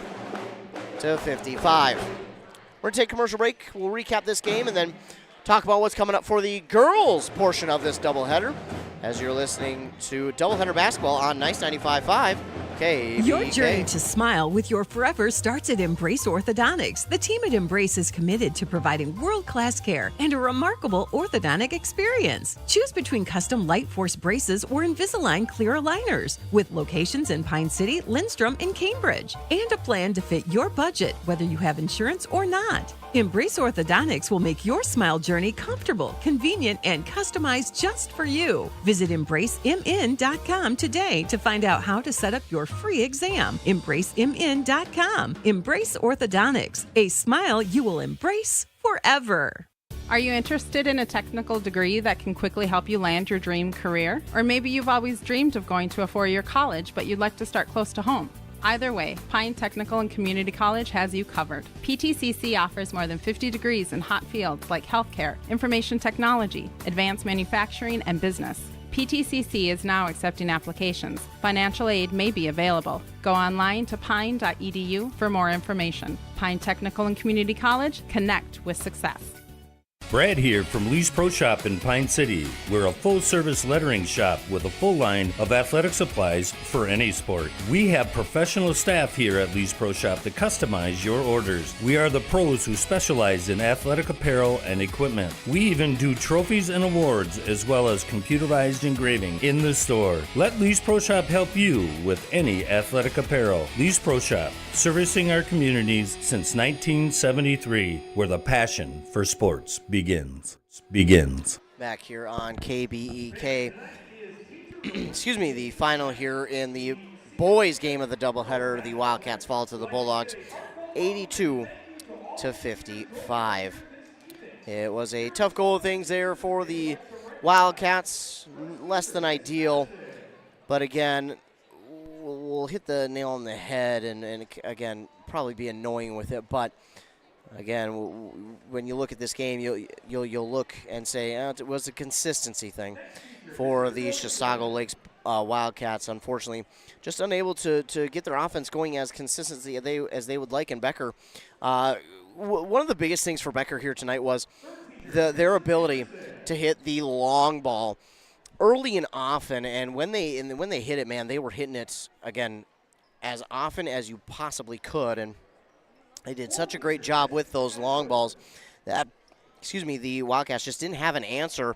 And even when they did, the Bulldogs just said, well, hey, we'll come back and we'll hit yet another three and force you to guard it again. So, unfortunately for the Wildcats, they fall here in this one, 82-55.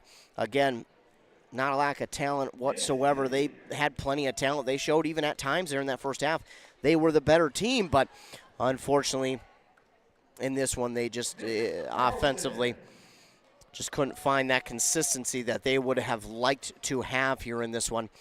And they wind up falling as they couldn't get the offense going there in half number 2. So the Wildcats will move to 1-14 on the season. As we look to see what's coming up for them here.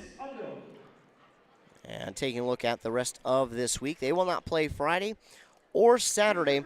They will wait to play until next Tuesday, when they will host one of the better teams in the state in Monticello. So next Tuesday, they will get to host Monticello, who is yet another Mississippi 8 Conference opponent. And maybe they can come up with a little bit of a surprise there in that one. Well, with the final here in the boys game, it's time to move on to the girls part of the doubleheader. The girls play the second game of the doubleheader, and we're going to, before we get to that pregame for the girls part of the doubleheader, we're going to take a commercial break to hear a word from our fine sponsors, let them get their warm-ups in a little bit, and then we'll be back to talk about the girls teams of this doubleheader and see what they need to do to get the win here tonight. Again, you're listening to Doubleheader Basketball on Nice 95.5. The mushroom melt is back at A&W. How does this sound? Sautéed seasoned mushrooms and onions with melted Swiss cheese on your choice of a juicy burger or grilled chicken. Then add golden French fries and a medium soft drink. It's the mushroom melt and fries combo at A&W. Now, top it off with a classic A&W root beer float featuring vanilla soft serve and made fresh root beer, all in a frosty mug. Or how about the A&W root beer freeze? Signature combos and delicious treats always at your local A&W restaurant in Pine City. Dale's Heating and Appliance, your local heating and appliance expert, is committed to making your family's comfort their top priority. And now you can add water softeners to their list of expertise. Dale's now offers water softener sales or rentals along with installation, service, and salt delivery. So if your home needs quality water, make the call to your already trusted experts at Dale's, or just visit dalesheatingandappliance.com. dalesheatingandappliance.com. Need reliable energy? Burnett Dairy Cooperative has you covered with top quality propane services. Whether you're heating your home, running your business, or firing up the grill, our propane is safe, efficient, and always dependable. Choose Burnett Dairy Cooperative Propane, your trusted partner for all things energy. Stay warm, stay powered, stay local. Loading the kids in the car, brokering peace in the back seat, mastering the snack handoff without even looking. Why are simple things sometimes so complicated? Thankfully, with auto owners, insurance doesn't have to be one of them. We work with independent agents who keep insurance simple, so you can worry about more important things, like figuring out what's growing in that cup holder. That's simple human sense. Contact your local auto owners agency, Pine Insurance Agency, at pineagency.us today. Arrowhead Transit, your community, your ride. Arrowhead Transit is proud to support this station and bring you reliable public transportation in your community. Whether you need to get to work, school, or the doctor's office, our friendly drivers and comfortable buses are here to serve you. We're committed to connecting communities and making transportation accessible for everyone. Arrowhead Transit is your community partner in getting around. Arrowhead Transit is a supporting sponsor of the station and is dedicated to supporting our local communities. Are you ready to get back to doing what you love? Whether it's recovering from an injury or preventing one, Wellia Health Sports Medicine Team is here to help. From kids to adults, we specialize in treating sports injuries, including concussions. We're here to get you back to peak performance. Call us today at 320-679-1313 or schedule an appointment through MyChart. Visit welliahealth.org. A Lennox air source heat pump is a high-efficiency air conditioning unit that can also heat your home or business during the spring and fall. It's more economical than heating with propane. Have Dale's Heating and Appliance install your Lennox air source heat pump. Ask Dale's how you can receive up to $1,000 in rebates for your air source heat pump system. And ductless mini splits also qualify for up to $1,000. Visit dalesheatingandappliance.com. Conditions apply. See dealer for details. At Burnett Dairy Cooperative, we're more than just your local dairy. We're also a trusted propane provider, serving homes, farms, and businesses across northwestern Wisconsin and east central Minnesota. Whether you need a tank installed or reliable delivery, we're here for you 365 days a year with flexible options that fit your needs. As a farmer-owned cooperative, we're committed to supporting our community because your home and farm deserve the best. Call 715-689-1032 to learn more. Burnett Dairy Propane, serving you with pride every day of the year. You gotta stop somewhere, so make a stop into the Holiday Station store in Pine City and start saving. Right now, grab CK Oil, save $2 when you buy 2, or CK Diesel DEF treatment for only $23.99. While you're at Holiday, they still have the $3, $4, $5 meal deals on some of your favorite items, and Refresh Team Spirit with Mountain Dew are 3 for $6, or Celsius, buy one get one free. Whoa! Better get into the Freeway Holiday Station store in Pine City. Back here on 95.5 FM KBK. It's the second game of the doubleheader that will feature the girls' teams for Chisago Lakes and Becker. As we take a look at these two teams, Becker again playing out of Section 5 3A. That is home to the number 1 team in the state, probably the best girls' team in the entire state of basketball in Monticello at 16-0. But right behind them is Totino Grace at 10-5. They're just inside the top 15. So Totino Grace not a bad team either. Then Becker comes in at 3rd place only because of their section record, which, if you look at it, doesn't make too much sense because St. Francis is at 3-1. So we'll get to that in a second. But Becker's at 7-9 on the season, 3-2 in the section, followed by Princeton at 3-3, 8-8 on the season, and then St. Francis. This is where it's interesting because St. Francis has a better record than both Princeton and Becker at 3-1. They're 10-6 overall, so interesting to see why the standings are that way. But Becker is in 3rd place in Section 5 3A at 7-9. They score 57 points per game and give up 53 points per game. As we take a look at their schedule, they're 2 games under that 500 mark, playing out of the Mississippi 8 Conference, but they're having a really good year in the conference. They're 6-2 in the conference. Obviously, everybody's chasing Monticello in that conference race. Monticello is at the top at 7-0, but they're followed closely by St. Francis at 6-1, then Becker 6-2, North Branch 5-3, and Princeton 4-3. Then it's Cambridge Isani, Zimmerman, and Big Lake at 5-1, Chisago Lakes at 0-7. But for Becker here this year, it started out with a loss against Hill Murray, a 3-point loss. Then they lost 3 more in a row, but another close loss to Annandale by 5, but then they lost to Delano and Elk River before winning their first game over Chisago Lakes. They've already played. That was a lopsided victory there for Becker, an 82-24 win. I would almost guarantee this game will be much different than their first matchup. It will be a lot closer as the Wildcats team has grown immensely since that first game of the season. But after that win, they lost to St. Francis and then beat North Branch 60-36, which, when you look at it, that, again, if North Branch and Becker were to play later in the season, which they will here on January 31st, that will be a much different looking game because North Branch is also a lot better than what they showed in that game. So then they went, and they didn't play for a long time. They didn't play for 10 days after beating North Branch. Then they went to a Christmas tournament where they played all over the place at Sartell, St. Stephen, St. John's, and Duluth East. They lost by 2 to Sartell, lost to Edina, and then beat Rockridge by 8 before coming out after the Christmas break, and they waited a while again to play, where they would play Zimmerman on January 7th, and then they went 3 in a row over Zimmerman, Princeton, and Cambridge Isani, and they even added one more over Big Lake before dropping their last 2 here on Monday and Tuesday to Stewartville and Monticello. So for Becker, they are certainly hungry for a win here tonight, and they'll be looking to get that over Chisago Lakes, but the Wildcats will be looking to add another win to their total here tonight as we get set to go. As we take a look at the Wildcats part of the season, they are not in last place in that section. This is a tough section this year. Rockridge is on top at 4-0, 13-4. Then it's Hermantown and North Branch, then Cloquet, Grand Rapids, and Chisago Lakes.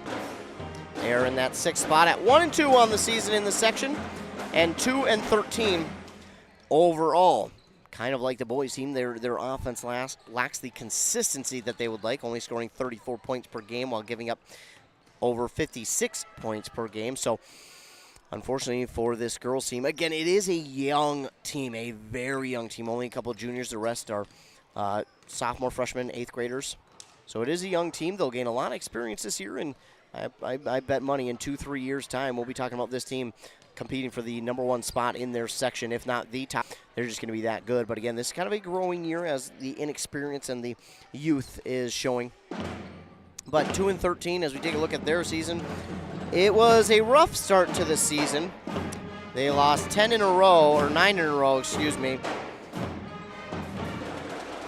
Losing to Malacca Spectrum Proctor, St. Agnes Mahtomedi Becker, Hermantown Monticello, and North Branch, before they won their first 2 games back-to-back against St. Croix Prep and Hibbing. Now, there was some time between those games, 13 days in between those 2 games. No, 14 technically. But they did win those 2 before coming out and losing 4 of their last 4 to Princeton, Cambridge Isani, Zimmerman, and St. Francis. Now, I was here for that St. Francis game, and that's one where they really, and they battled all the way to the end, and it really felt like they could have and possibly even should have won that game the way they were playing.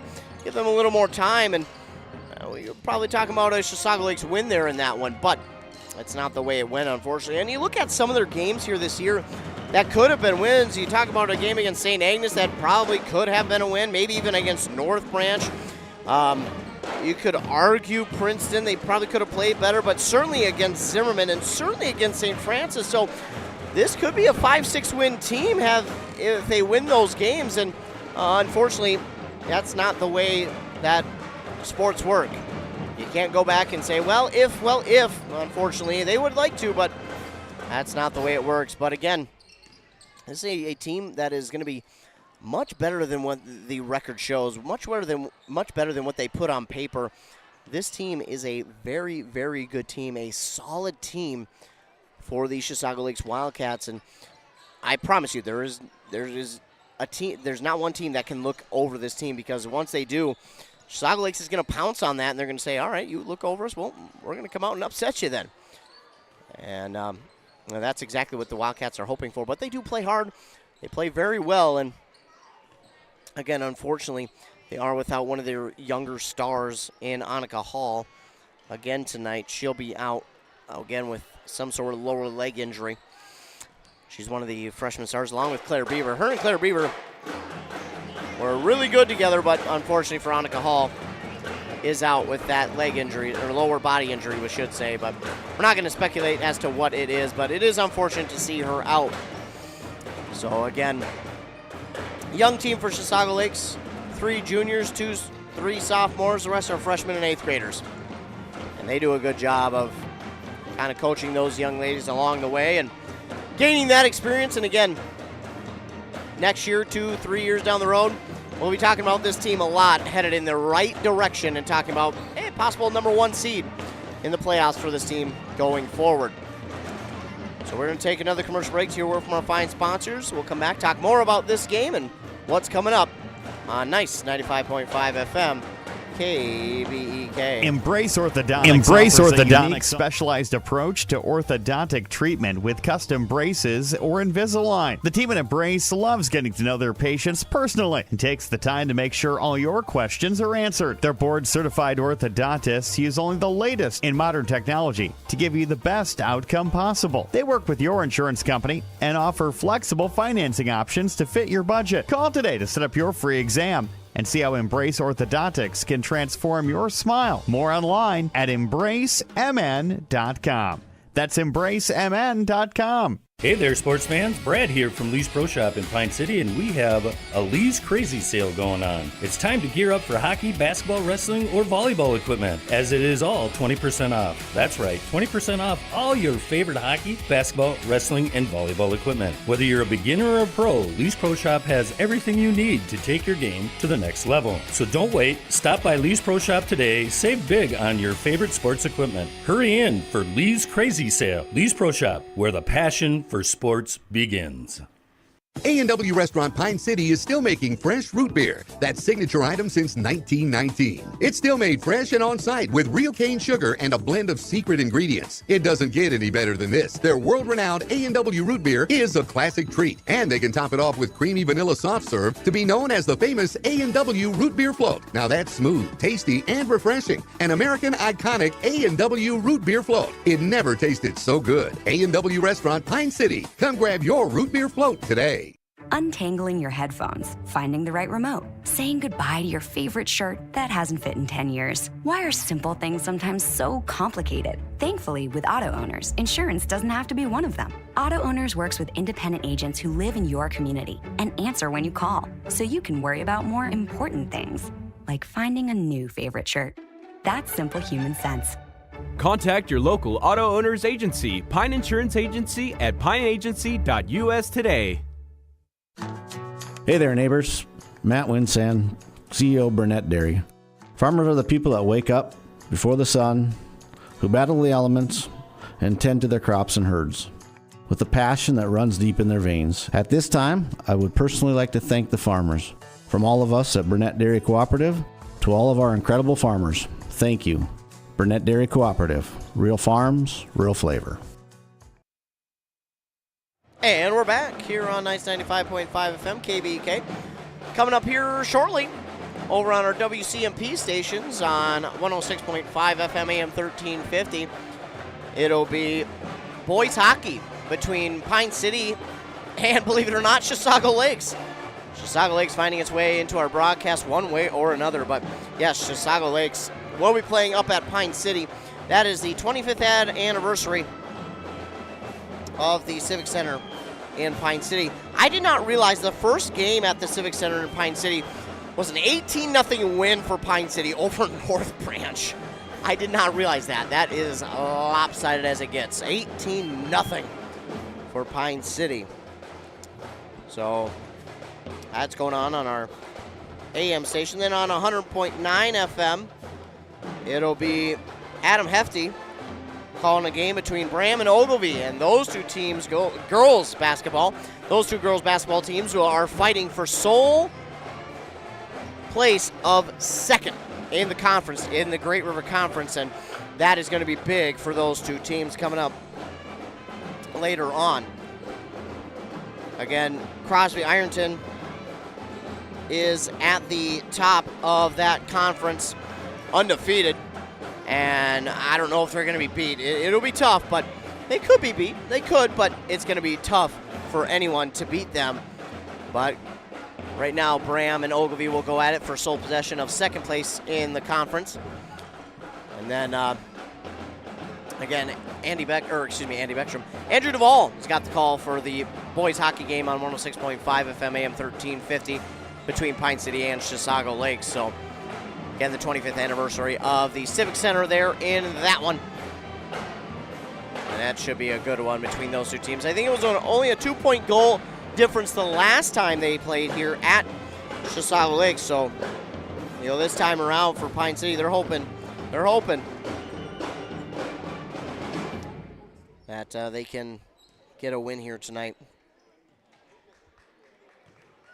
over the Wildcats. Well, the Wildcats look for yet another conference win. Both looking for conference wins here this evening.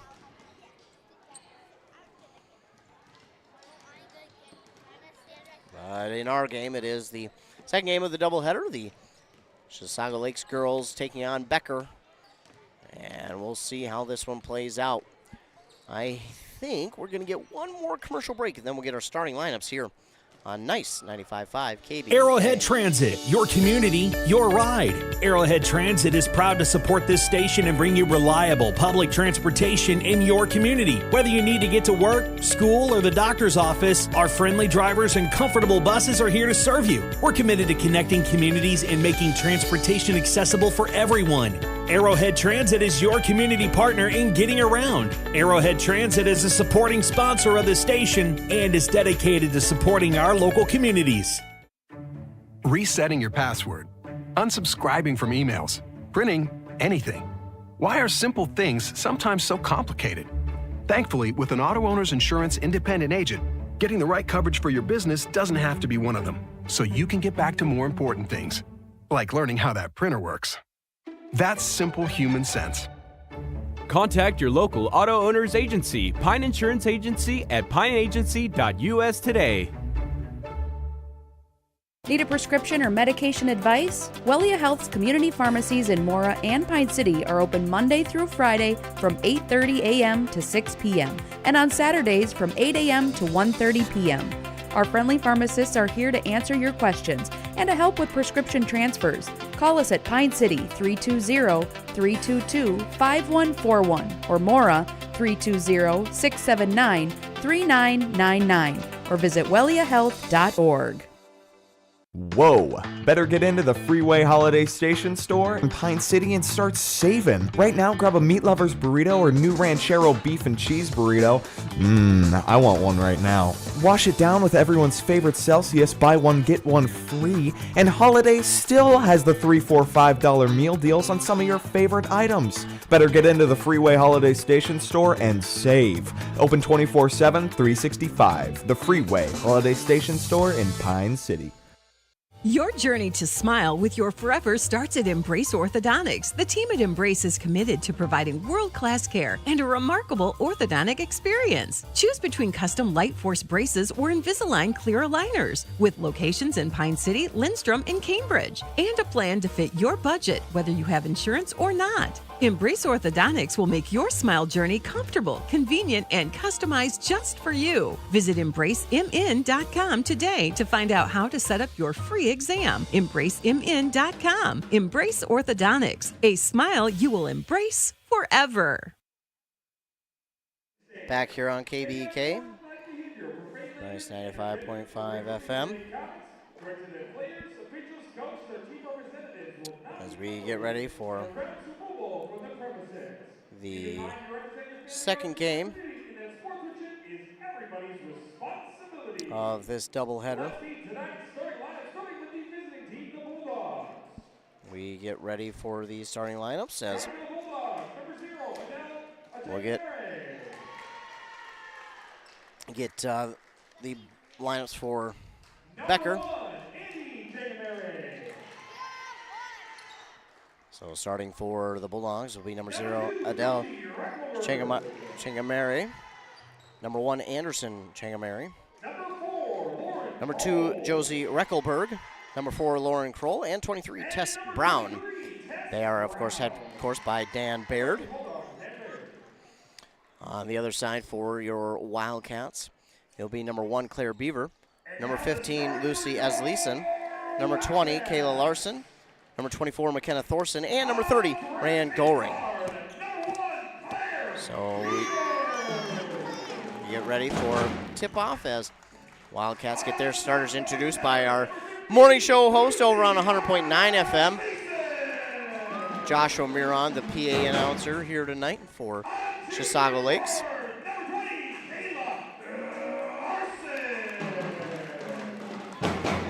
as this is the second game of the doubleheader. Boys basketball saw Becker beat Chisago Lakes 82-55. One of the only upperclassmen that the Wildcats have that has any significant amount of playing time, Rand Goring. The other, Kayla Larson. And the other one is Mariana Cooksley.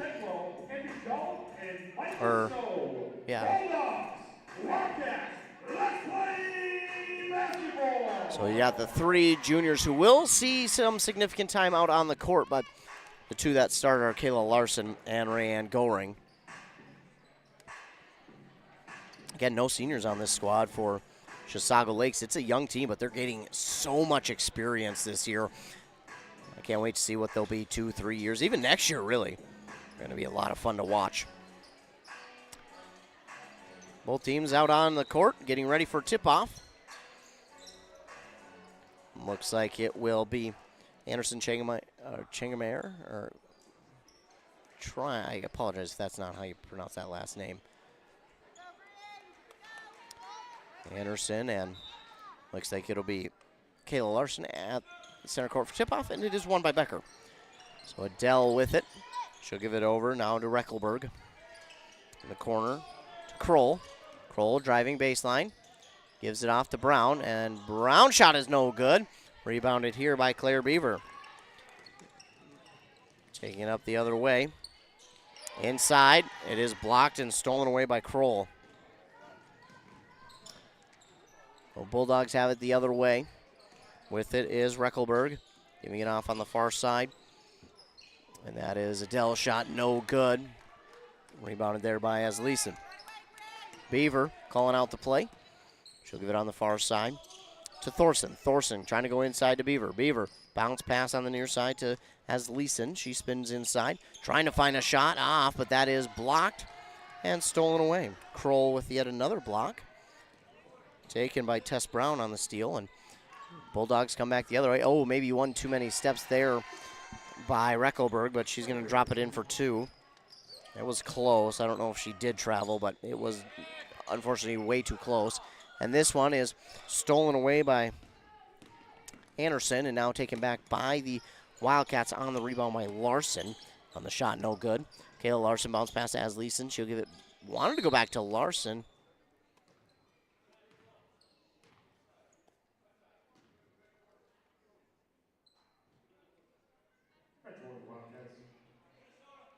Going to get apparently a bench warning here on Chisago Lakes already.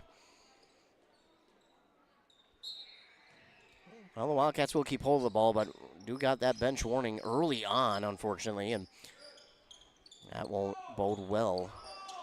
Goring gives it off to Larson. Larson waits a moment, gives it to Asleason. Now to Goring for three, just off the mark.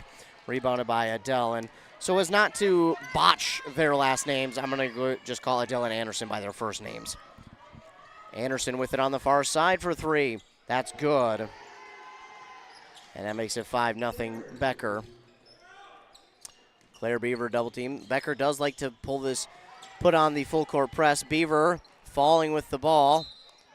Going to get a jump ball called. Possession arrow favors the Wildcats, so they'll hold on to it. Good job there by Beaver as she fell, just to hold on to the ball, make sure she had possession, and force the jump ball. Thorson will inbound to Beaver. Beaver, double team now, trying to find Thorson. She does. Thorson going to get double teamed. And now they're in some trouble trying to get it up to Beaver. Beaver does find it. They'll give it near side to Goring. Inside Asleason. Asleason shot no good. Beaver comes out of there with the rebound. She'll reset the offense back at the top of the key. Now drifting to the near side. Gives it to Goring. Goring finds a lane to the basket. No, it's no good. Just a little too soft on the shot. And Tess Brown for the Becker will get the rebound. She throws it up the court quickly to Kroll. Kroll on the far side for Anderson. Anderson is good from three. Make it 8-0. His pass, ill-advised, but still held on to by the Wildcats. Beaver trying to get around two defenders now, guarded by both Anderson and Adele. Anderson will get credit for the steal, and Adele will take it to the basket for two. It's 10-0, and looks like we're going to get a timeout by Chisago Lakes. A 10-0 run for Becker, and that will force a full timeout from the Wildcats. Are you interested in a degree that can quickly help you land your dream career? Or maybe you've always dreamed of going to a four-year college, but you'd like to start close to home. Either way, Pine Technical and Community College has you covered. PTCC offers more than 50 degrees in hot fields like healthcare, information technology, advanced manufacturing, and business. PTCC is now accepting applications. Financial aid may be available. Go online to pine.edu for more information. Pine Technical and Community College, connect with success. Brad here from Lee's Pro Shop in Pine City. We're a full-service lettering shop with a full line of athletic supplies for any sport. We have professional staff here at Lee's Pro Shop to customize your orders. We are the pros who specialize in athletic apparel and equipment. We even do trophies and awards as well as computerized engraving in the store. Let Lee's Pro Shop help you with any athletic apparel. Lee's Pro Shop, servicing our communities since 1973, where the passion for sports begins. Back here on KBEK, a 10-0 run to start this game for the Bulldogs. It has been compounded by some turnovers by the Wildcats, but Wildcats have found some open shots early on. They just have not been able to convert them into points, so see if they can do that. They're doing a good job of breaking the press. They'll spin into a double team now will Beaver, and now she's in some trouble. She does get it up, though, to Larson. They've got numbers 2-on-1 as Leeson goes underneath the basket, puts it up for two, no good. Goring there for the rebound. It's going to go out of bounds off of Becker, and it will stay with the Wildcats. Good pass there up the court to find Larson open, and then they had numbers. Goring found the pass to Asleason, but Asleason couldn't get it to fall. Goring got the rebound, and now it was knocked out of bounds by Becker. Larson driving baseline, gives it far side to Beaver for three. It's off the mark. Goring again with the rebound. Gives over to Thorson. Thorson back to Goring. Goring inside as Leeson. Oh, she had Goring open outside, but instead this one's going to be stolen away by Adele. Adele pass underneath the basket. That one's knocked out of bounds by Chisago Lakes. Reckelberg with the shot, but it was knocked out of bounds by a member of Chisago Lakes. Didn't see who knocked it out, but got to give a credit for a block to someone. They did get a block there. Inbound to Brown. Brown gives it up top of the key here to Anderson. Anderson traveled, and that ball will go back to Chisago Lakes. Wildcats will get set to inbound on this near sideline. It'll be Thorson.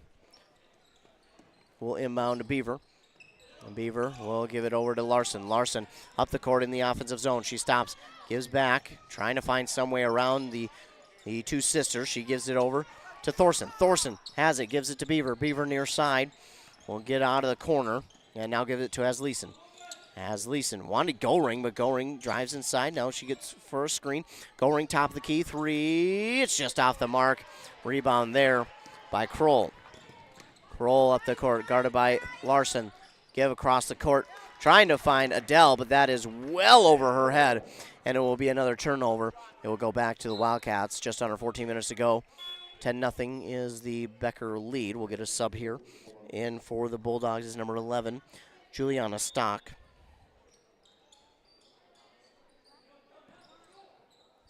So Stock into the game. Beaver will get the inbound for the Wildcats. Beaver brings it up the court herself. Working, and now double teamed, and it's going to be stolen away by Reckelberg. Reckelberg underneath to Adele, who drops it in for two.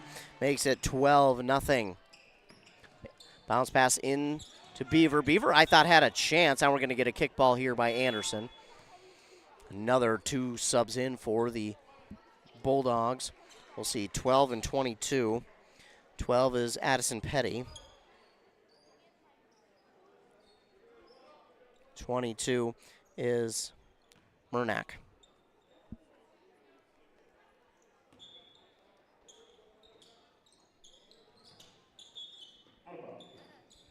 This inbound is knocked out of bounds by the Bulldogs once again, and Wildcats will hold on to it.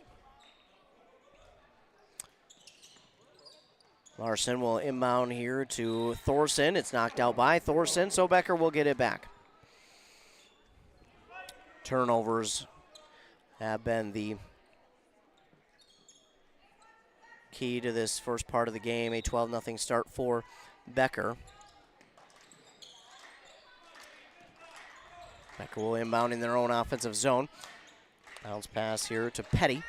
Petty trying to get around the defender, Larson, but Larson, too good defense. Nearly stolen away, but Murnack brings it in. On the far side for Anderson.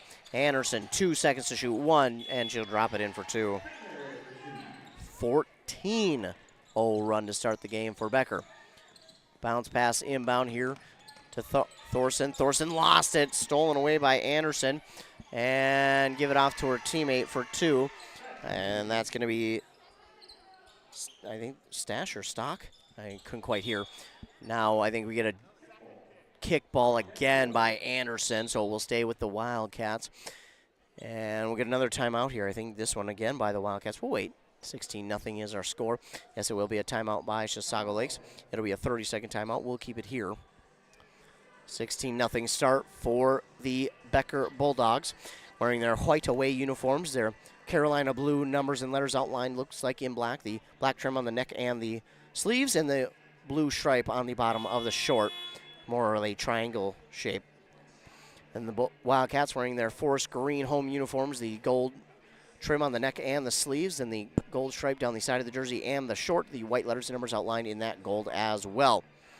16-0 is the score. Bulldogs on top of the Wildcats.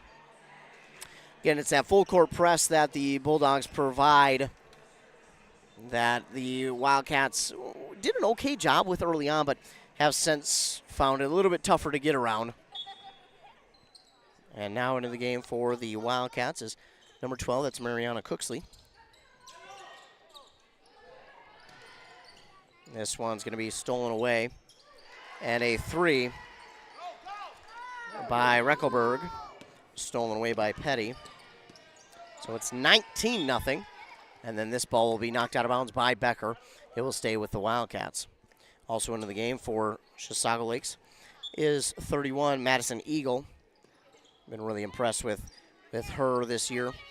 And just how good she can play, especially as a younger player. Stash with the steal. Adele shot, no good. Rebound up for grabs.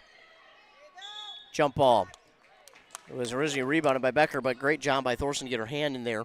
Force the jump ball. Eagle only a freshman, and she has played really well and really shown what would seem to be veteran experience, even though she's only a freshman. Meanwhile, the Becker Bulldogs have it back. Murnack for 3, delivers, and it's 22-0. Inbound here to Beaver. Beaver trying to get around the defender. She's double teamed. She's going to be bothered like that almost all night. She's struggling. Not only into the triple team, she'll throw it off a defender, and it will stay with Chisago Lakes. But 27 seconds on that shot clock. They'll have 2 seconds to get it up the court. Beaver will inbound a goal ring to Beaver. And they get it up the court. So Beaver struggling to keep hold, gives it off to Cooksley. Cooksley picks up her dribble. She'll give it back to Beaver. Beaver on the far side. Keeps that ball. Now to Cooksley. Now to Goring. Goring and Cooksley run into each other. And then they get a travel call. So a little bit of a mistake there by the teammates. They ran into each other, and ball will go back to the Bulldogs on a turnover via the travel. Anderson with it, guarded by Thorson, gets around, has a lane, gives it to Adele. Adele for 3. That's in and out, and Goring got the rebound. We'll give her credit because she was fouled. She couldn't hold on. The first foul of the game goes to Becker. It's going to be on Murnack.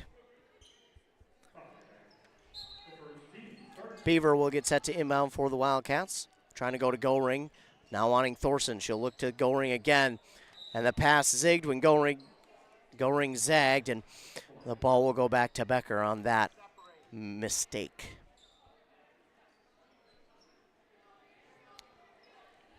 So Becker will get set to inbound. And they wanted to get a sub in, but before they do, Adele hits a 3. So it's 25-0. Now an inbound to Thorson, but we got a whistle. I think we're going to get another foul here on Becker. That'll be their team's second, the first on Addison Petty.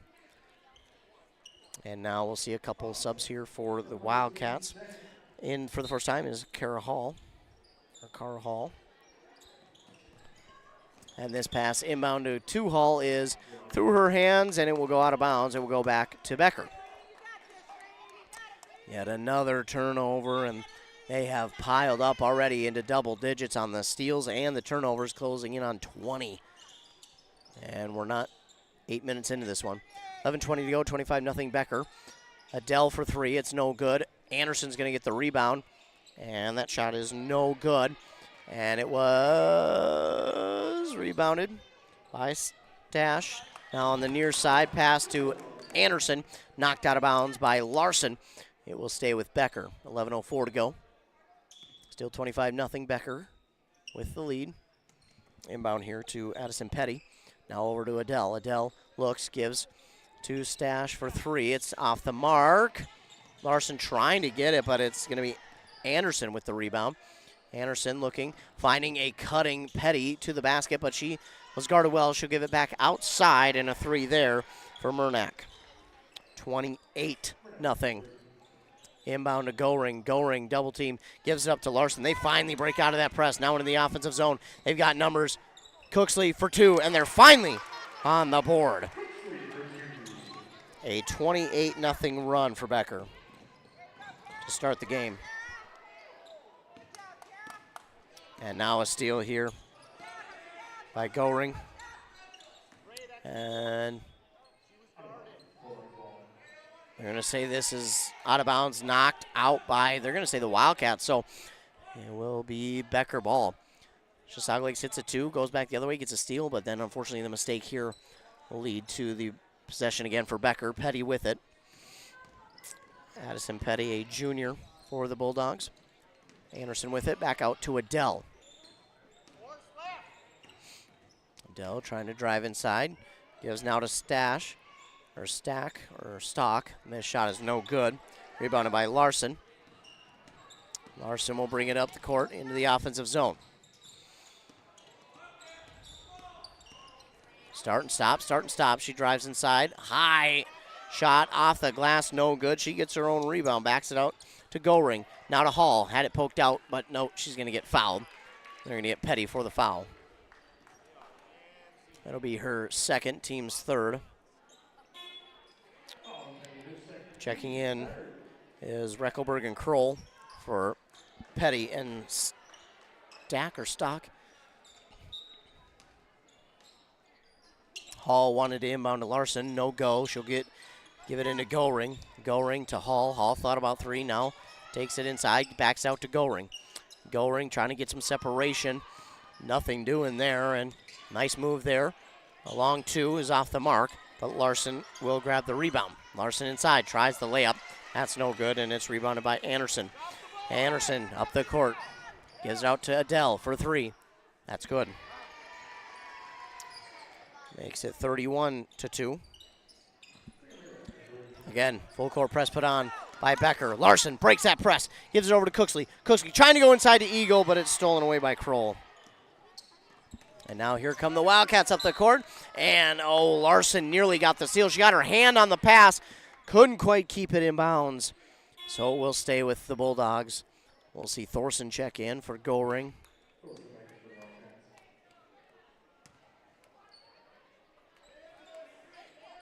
Inbound for Becker will go to Reckelberg. On the far side, they find Anderson. Going all the way across court to Adele. Now inside, back out. Good movement of the ball, and that leaves Anderson wide open on the far side for three. And she delivers, 34-2. Hall up the court quickly. She gets by two defenders, taking it all the way to the basket herself, and just too strong on the shot. Kroll with the rebound. Oh my goodness, Hall had a fantastic run coast to coast.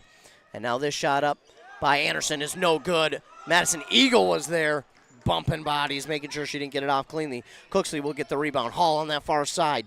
Hall nearly lost it. She gets the ball back though. She'll give it near side to Larson for three, and it's off the mark. Tess Brown grabs it up the court to Anderson.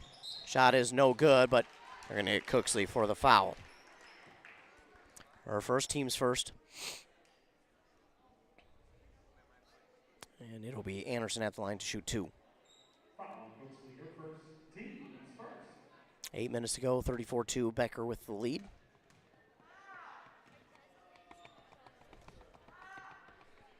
First one is up and no good.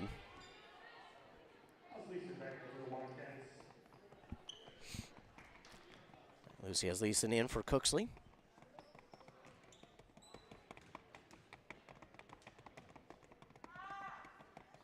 Anderson, second one is good. 1 of 2 there for Anderson, and Wildcats have it back. Hall gives it to Larson, now over to Asleason. Asleason picks up the dribble, gives it to Hall on the far side. They get it to Larson, now trying to go inside to Asleason. It was stolen away, and Adele for 2. Reckelberg with the steal. 37-2. Give near side Asleason. Back outside. On the far side, Larson left alone for 3. Just off the mark, but Asleason is there for the rebound. Her turnaround jumper is no good. Madison Eagle is in good spot for that rebound. Hall fakes the shot from 3. His pass to Thorson was tipped, but Thorson winds up bringing it in. Thorson thinks about going to Hall. Wants Asleason, but Asleason was not ready for that one, and it's over her head.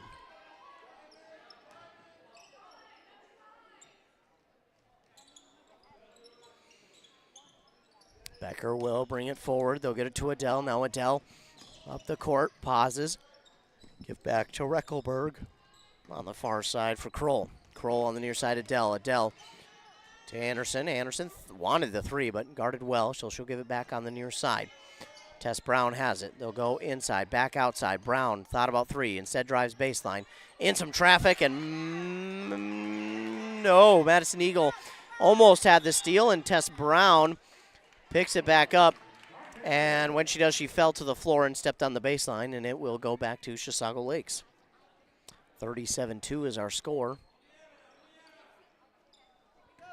Hall will bring it forward for the Wildcats. Hall, only an 8th grader, getting some valuable varsity minutes. She'll give it off on the far side to Larson. And Larson now looks, gives it to Eagle. Back to Hall. Hall tries to give it near side, but it is tipped and stolen away by Adele, who takes it the distance. No good. Reckelberg there for the rebound. Anderson has it. Her shot is no good, and Larson picks up the rebound for the Wildcats. Up to Hall. Hall on the far side.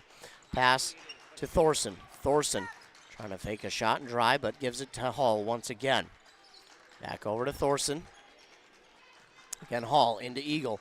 Eagle finds Asleason. Oh, she had a shot from 3, but instead she'll drive inside. This one's no good. Rebound by Reckelberg. And Reckelberg looking to go coast to coast. She does, and puts it in for 2. 39-2.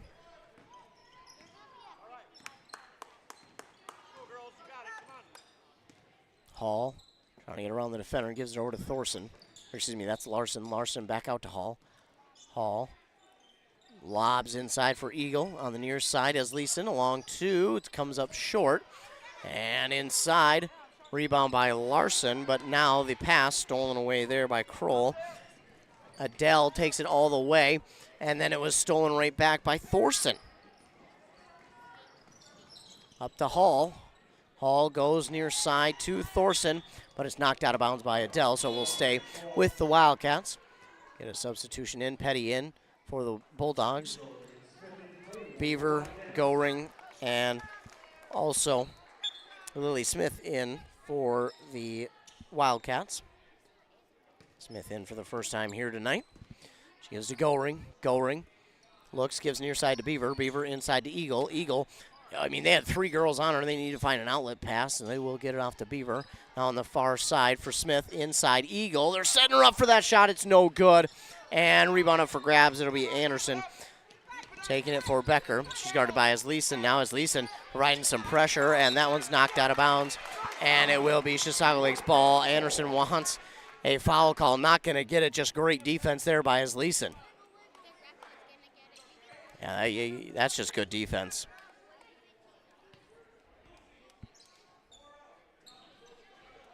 Lily Smith will get set to inbound for the Wildcats. She'll give it to Beaver, and Beaver will give it off to Asleason.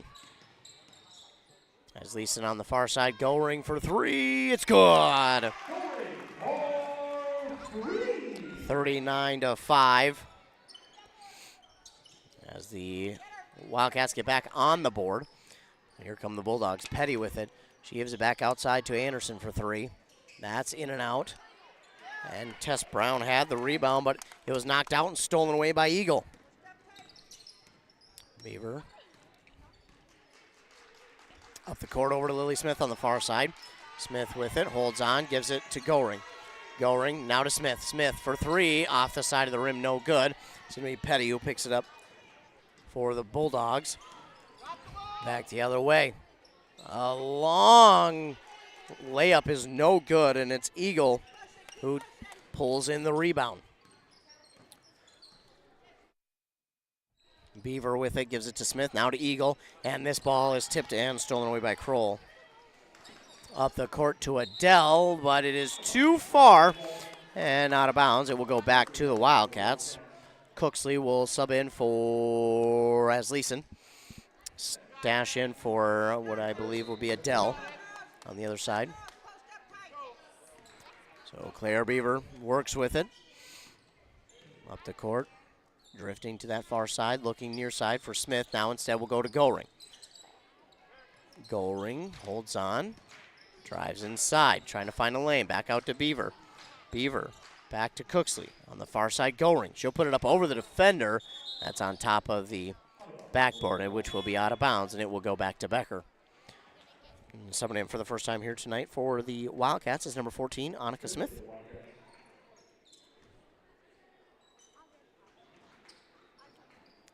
Annika Smith, only a sophomore, in for the Wildcats. A two there from Anderson is good. I don't know how she got that to fall, but she did. 41-5 with under 3 minutes to go in the first half on that Embrace Orthodontic scoreboard. Smith with it. Carter well by Petty. Gives it over to Annika Smith. Annika Smith lost it. It's up for grabs, and it's going to be stolen away there by Murnack. Petty with it. Found a lane to drive. Gives it back outside to Stash for three. It's good. 44-5. Under 2.5 to go on that Embrace Orthodontics scoreboard. Beaver looks, gives it near side to Smith. Inside Goring. Goring. She had a lane if she maybe spun around just a tad faster. Goring will sidestep. Three on the near side is good. Make it 44-8. 2 minutes to go. Petty looks, lobs it up to Anderson. Now underneath, and that too easy. Murnack was left alone for two. 46-48. Beaver with it. Spin move inside, gives it back out to Cooksley. I thought Beaver could have had a chance herself off the spin move. Now we'll get a jump ball, and the possession arrow favors the Wildcats. So they will hold on to it. They'll get set to inbound on that far side. Lily Smith to Goring. Goring keeping an eye on the defense. Starts her drive, trying to drive inside. Shot is up, too long. It's rebounded by Stash. And then this pass nearly stolen away by Lily Smith. And a little bit too much contact there. And it will be a foul on Smith. But Smith, being the great sportsman she is, apologizes to Petty. And Petty says, hey, it's okay. I know, you're just trying to get the ball. Under a minute and a half to go, 46-8. Becker with the large lead. Anderson with it. Gives it over near side. Now back top of the key. And a three is up and no good by Kroll. Rebound race for. And taken and thrown off the defender by Stash. And because of that, the Bulldogs will hold on to it.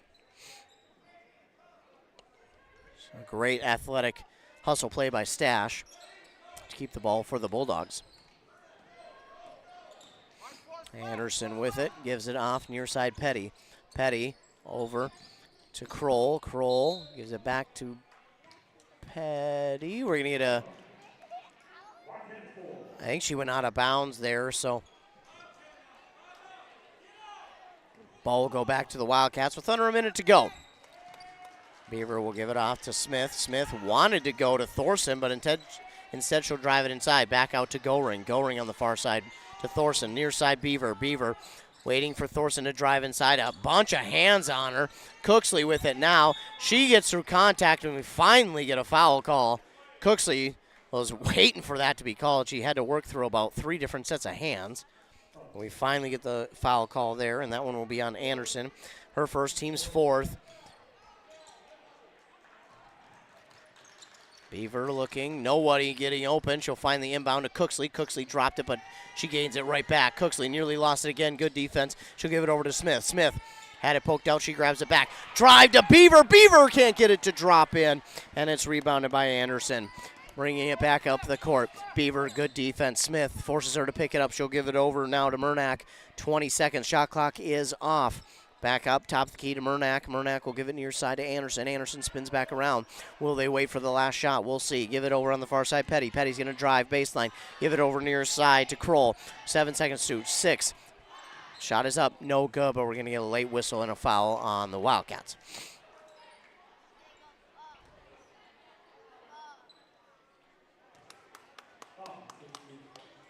That one is on Cooksley, her second, team's 3rd.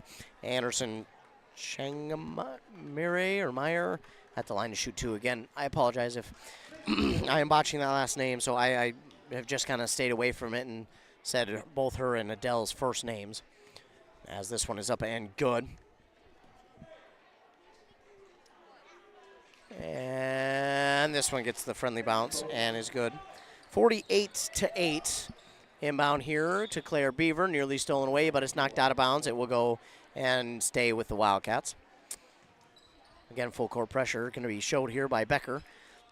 They like to do that after every score, and even just to provide pressure early on. Claire Beaver gets through the defense. 2-1. Goring had it blocked. Murnack with the block to end the first half, and that will bring us to halftime. An unfortunately lopsided first half with Becker up 48-8 on that Embrace Orthodontics scoreboard. So we're going to get to halftime here, and we'll take a commercial break. We'll recap the first half when we come back after word from our The fine mushroom sponsors. melt is back at A&W. How does this sound? Sautéed seasoned mushrooms and onions with melted Swiss cheese on your choice of a juicy burger or grilled chicken. Then add golden French fries and a medium soft drink. It's the mushroom melt and fries combo at A&W. Now, top it off with a classic A&W root beer float featuring vanilla soft serve and made fresh root beer, all in a frosty mug. Or how about the A&W root beer freeze? Signature combos and delicious treats always at your local A&W restaurant in Pine City. Dale's Heating and Appliance, your local heating and appliance expert, is committed to making your family's comfort their top priority. And now you can add water softeners to their list of expertise. Dale's now offers water softener sales or rentals along with installation, service, and salt delivery. So if your home needs quality water, make the call to your already trusted experts at Dale's, or just visit dalesheatingandappliance.com. dalesheatingandappliance.com. Need reliable energy? Burnett Dairy Cooperative has you covered with top quality propane services. Whether you're heating your home, running your business, or firing up the grill, our propane is safe, efficient, and always dependable. Choose Burnett Dairy Cooperative Propane, your trusted partner for all things energy. Stay warm, stay powered, stay local. Loading the kids in the car, brokering peace in the back seat, mastering the snack handoff without even looking. Why are simple things sometimes so complicated? Thankfully, with auto owners, insurance doesn't have to be one of them. We work with independent agents who keep insurance simple, so you can worry about more important things, like figuring out what's growing in that cup holder. That's simple human sense. Contact your local auto owners agency, Pine Insurance Agency, at pineagency.us today. Arrowhead Transit, your community, your ride. Arrowhead Transit is proud to support this station and bring you reliable public transportation in your community. Whether you need to get to work, school, or the doctor's office, our friendly drivers and comfortable buses are here to serve you. We're committed to connecting communities and making transportation accessible for everyone. Arrowhead Transit is your community partner in getting around. Arrowhead Transit is a supporting sponsor of the station and is dedicated to supporting our local communities. Are you ready to get back to doing what you love? Whether it's recovering from an injury or preventing one, Wellia Health Sports Medicine Team is here to help. From kids to adults, we specialize in treating sports injuries, including concussions. We're here to get you back to peak performance. Call us today at 320-679-1313 or schedule an appointment through MyChart. Visit welliahealth.org. Back here on Nice 95.5 FM, KBEK. We're at halftime where the Wildcats trail the Bulldogs 48-8. Looking at some stats here from the first half, leading the way for the Bulldogs of Becker was Anderson with 16 points, 12 for Adele, and 8 for Murnack, 7 for Reckelberg, and 5 for Stash. 5 rebounds to lead the way for Anderson. They had 15 steals, 4 from Kroll. They had 3 blocks. They were 3 or 4 from the free throw line and 4 fouls. On the other side for the Wildcats, they were led in scoring by Goring with 6-2 for Cooksley. They were led in rebounds by Larson with 6. They had 3 steals, 1 block, and 3 team fouls. It was a tough start. It was a 28-0 run to begin the game for Becker, and then they added 20 more to the Wildcats' 8. It was not until the 7.5-minute mark of the first half that the Wildcats were able to get on the board. And just a tough start for the Wildcats, unfortunately. The Bulldogs right now playing at a really high level. It's the full court press, though, right now that the Wildcats just can't seem to break. And unfortunately, the Wildcats, that has led to some turnovers, and those turnovers have led to points for the Bulldogs, which, again, the Wildcats, aren't playing necessarily that bad. It's just the Bulldogs, with all that pressure defensively, have forced a bunch of turnovers. We talk about the 15 steals. They're up to probably about 30 turnovers are the Wildcats, and that's not going to be a recipe for success. But, again, one of the things that you watch for as a coaching staff is, despite being down 40 points, what is your team's attitude? What does their body language look like? How are they carrying themselves throughout the game, even when they're down by this much?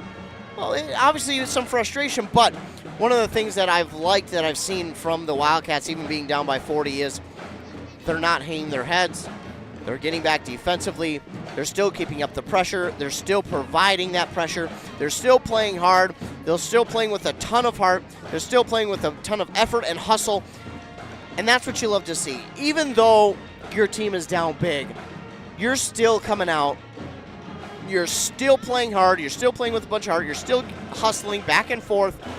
You're not just laying down and giving up. You're coming out and you're still playing hard. You know how easy it is being down by this much to just give up? Just to say, it's over? Very easy. I can't explain to you how easy it is. But the Wildcats are not doing such. They're coming out. They're still playing hard. They're still hustling out there. They're still trying to execute, and they're still helping each other up. And that's what you love to see. They're still showing that sportsmanship. They're still getting out.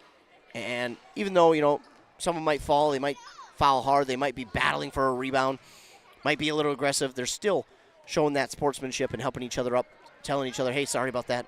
They're still doing the little things right. Now, obviously, offensively, you'd like to get things going a little bit more. Becker's done a really good job of closing off any lanes to the basket, so that has forced Chisago Lakes to have to shoot from out wide. Goring has hit both of her threes that she has shot. She's missed only one. She's 2 of 3 on the night. But again, Chisago Lakes just really hasn't had any opportunity to get their offense rolling, and because of that, Chisago Lakes have capitalized and, again, created a bunch of turnovers and have turned most of those into points. And the Becker team right now is just a little bit faster, and the Wildcats just trailing from behind. It's so tough to get your offense rolling when you're trailing from behind by this much, but again, still giving that effort, still out hustling and trying to make plays. But for Becker, they're just doing really well right now in all phases of the game. That defensive pressure has just been astounding. Wildcats don't have an answer right now, and then offensively, Becker's doing such a good job of moving the ball around. Eventually, they're getting someone open, and even if they're not, they're getting some fast break opportunities. And even if when they're not doing those two things, they're still driving hard to the basket and finding some opportunities that way as well. So you just got to give them a ton of credit for what they have been able to accomplish. They're accomplishing their game plan the way they want. We're going to take one more commercial break. We'll be back after word from our fine sponsors for the second half of action here on A KBEK. Lennox air source heat pump is a high-efficiency air conditioning unit that can also heat your home or business during the spring and fall. It's more economical than heating with propane. Have Dale's Heating and Appliance install your Lennox air source heat pump. Ask Dale's how you can receive up to $1,000 in rebates for your air source heat pump system. And ductless mini splits also qualify for up to $1,000. Visit dalesheatingandappliance.com. Conditions apply. See dealer for details. At Burnett Dairy Cooperative, we're more than just your local dairy. We're also a trusted propane provider, serving homes, farms, and businesses across northwestern Wisconsin and east central Minnesota. Whether you need a tank installed or reliable delivery, we're here for you 365 days a year with flexible options that fit your needs. As a farmer-owned cooperative, we're committed to supporting our community because your home and farm deserve the best. Call 715-689-1032 to learn more. Burnett Dairy Propane, serving you with pride every day of the year.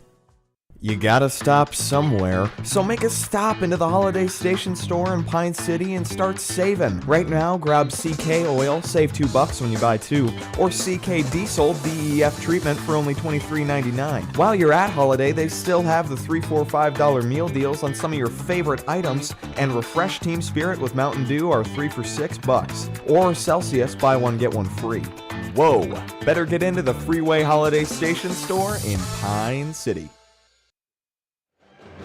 Back here on 95.5 KBEK. Getting ready for the start of the second half. Bulldogs will go right to left on your radio dial. Wildcats left to right.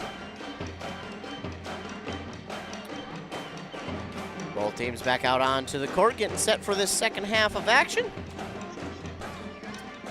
Cupid Shuffle playing here by the pep band, and teams getting into it and dancing along with it. Love to see them having fun. Waiting for that final buzzer. There we go. 18 minutes are back up on that Embrace Orthodontic scoreboard here in the second half. Becker will start with it, going right to left. Becker has it. Reckelberg starts with it. Now it gives it to Anderson on the far side to Reckelberg. Now to Dell. Dell tops the key for 3. That's just off the mark, and it's going to be rebounded there by Thorson. Her first of the evening. She'll give it to Larson. Larson led the team with rebounds in that first half with 6 of them. And now she'll go to Asleason. Asleason wanted to go underneath to Thorson, and unfortunately Thorson went just out of her extended reach, and it will go back to Becker. Anderson will inbound to Reckelberg. Back to Anderson, and lobbed it over to Reckelberg again. Reckelberg over now to Adele. Adele on this near side. Gives it over to Kroll. Kroll back top of the key. They'll give it off to Reckelberg in the near side corner. Tess Brown. Brown rolling that pass to Adele. She wants to go to Anderson instead to Reckelberg. Reckelberg thought about 3. Now to Brown. Brown for 3. It's no good. Kroll somehow getting that rebound. Now to Reckelberg. Her running shot is no good. Rebounded by Lucy Asleason. Now to Larson. Larson looks, gives up to Asleason. Asleason goes on the far side for Beaver. Beaver spinning inside, then back out, trying to find a lane. Spin move inside, shot is up, no good. Rebounded by Tess Brown. This pass up the court was tipped to Anderson, and no good on her shot, rebounded by Adele. She puts it in for 2 to make it 50-8. Beaver gives it up to Thorson on the near side. Thorson gets a screen, wanted to go inside, but that pass was stolen away by Kroll, and Kroll will take it all the way herself. Shot is no good. Rebounded and put back in for 2 by Brown. 52-8. Goring has it on that far side. Finds a lane to drive. It was shut off quickly by Brown. Now the pass underneath gets through a couple of hands to Larson. Larson trying to find someone to go out to. She finds Asleason. Asleason trying to find that drive baseline. Looks like we're going to get a foul. Shot was initially blocked by Kroll, who now has 3. They're going to get that foul on Kroll. Her first and the team's first of the second half. Wildcats will inbound. Goring to Beaver. Now over to Asleason. She wanted to go back to Goring. Goring says no, no, no. So Asleason will look somewhere else to go. She hands it off to Goring. Goring, top of the key, gives it to Thorson. Thorson wanted Beaver. She was cutting to the basket, but unable to find an open shot. Now Goring with 4 seconds to shoot. She's going to have to give it out, and they won't get the shot off in time. Shot clock violation, and the ball will go back to Becker.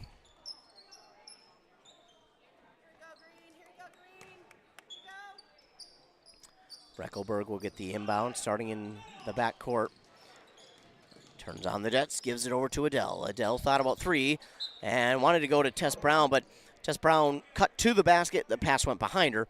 It'll be a turnover, and the ball will go back to the Wildcats.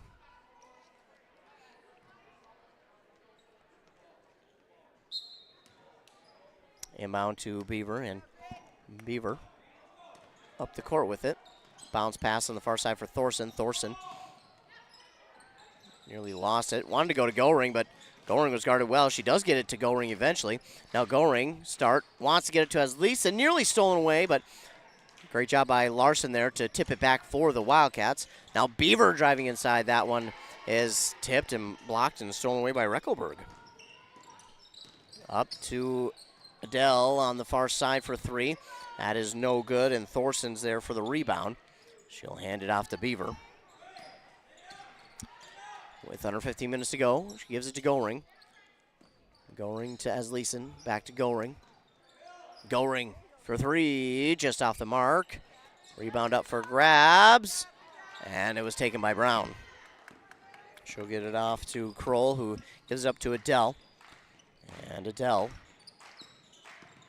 gives it over to Anderson. Left alone for 3. No good.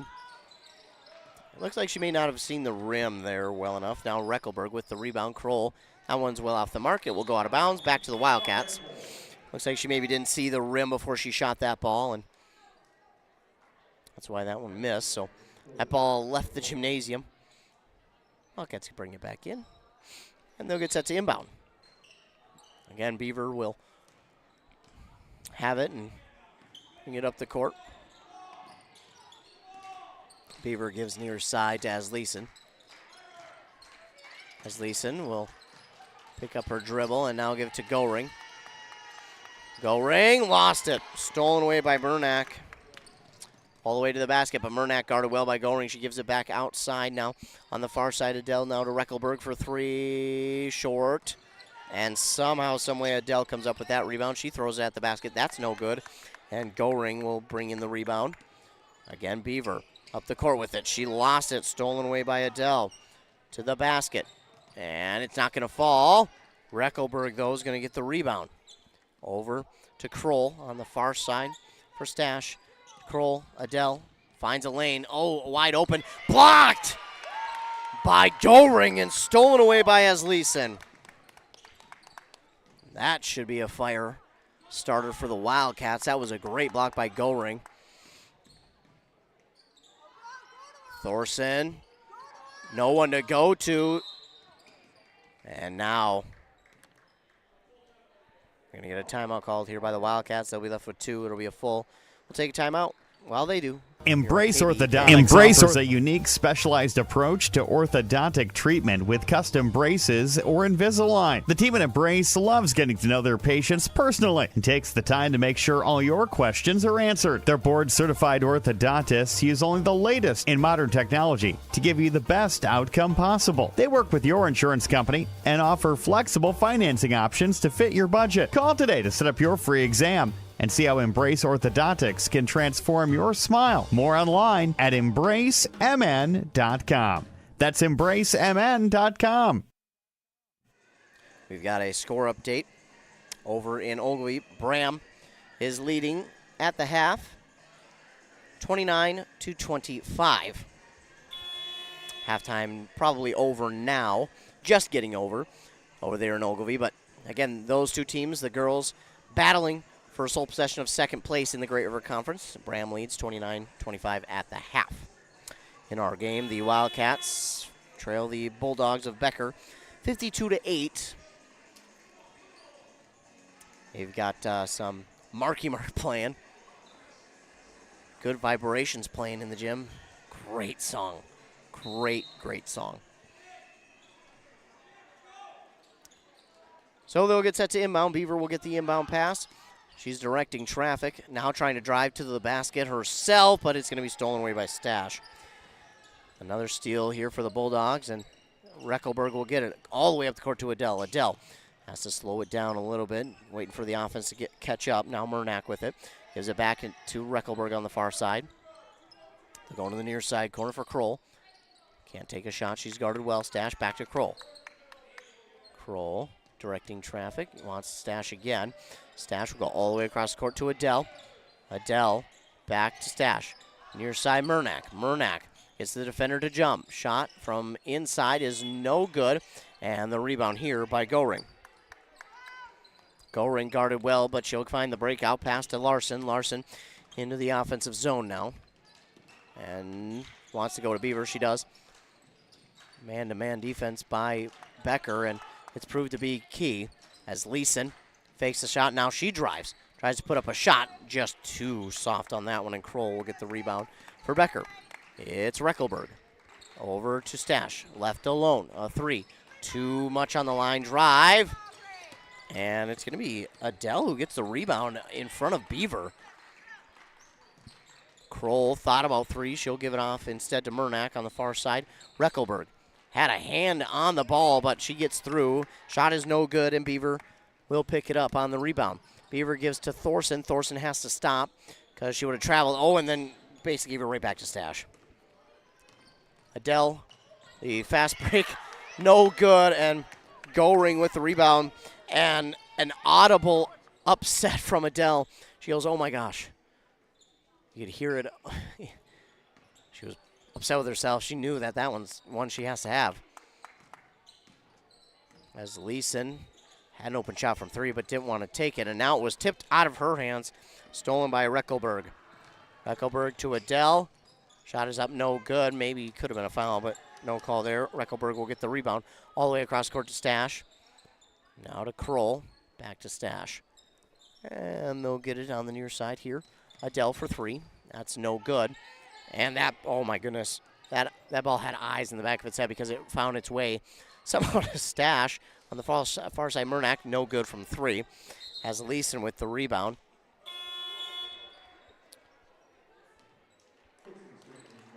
And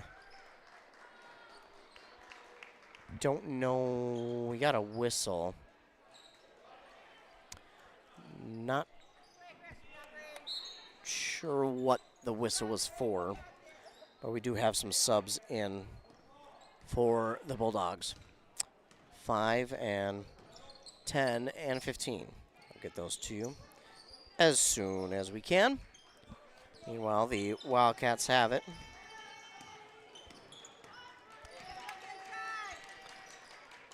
Thorson trying to drive inside, gives it back out. Madison Eagle.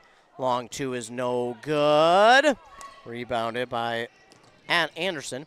And then coming from behind, Madison Eagle's going to get the foul.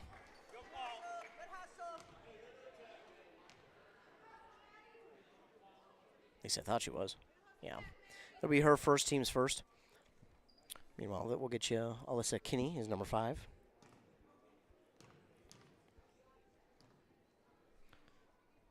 Anderson at the line for 2. First one is good.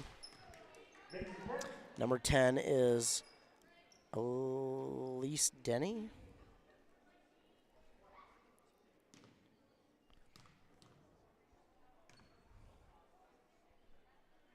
Anderson's second one is good as well. She hits them both. It's 54-8.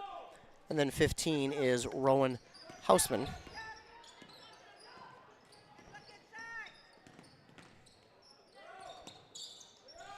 So those are the subs there for Becker. Meanwhile, Wildcats have it. Beaver trying to drive, and then she eventually draws the foul. This will be the third on Becker. I think they got Alyssa, or Anderson rather, for that one. Her second, team's second, apparently. Yep, only the second. Thorson wanted to inbound to Smith. That's Lily Smith. Instead has to go to Beaver. They'll give it off to Thorson now.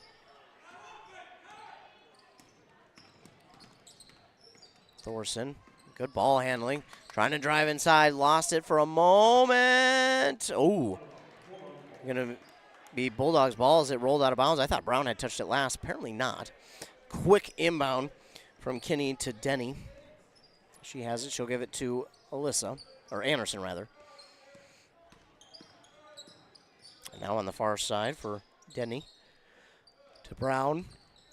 Pass inside, nearly stolen away by Eagle, but Brown brings it back in, and she'll take it to the basket. That one was blocked by Eagle.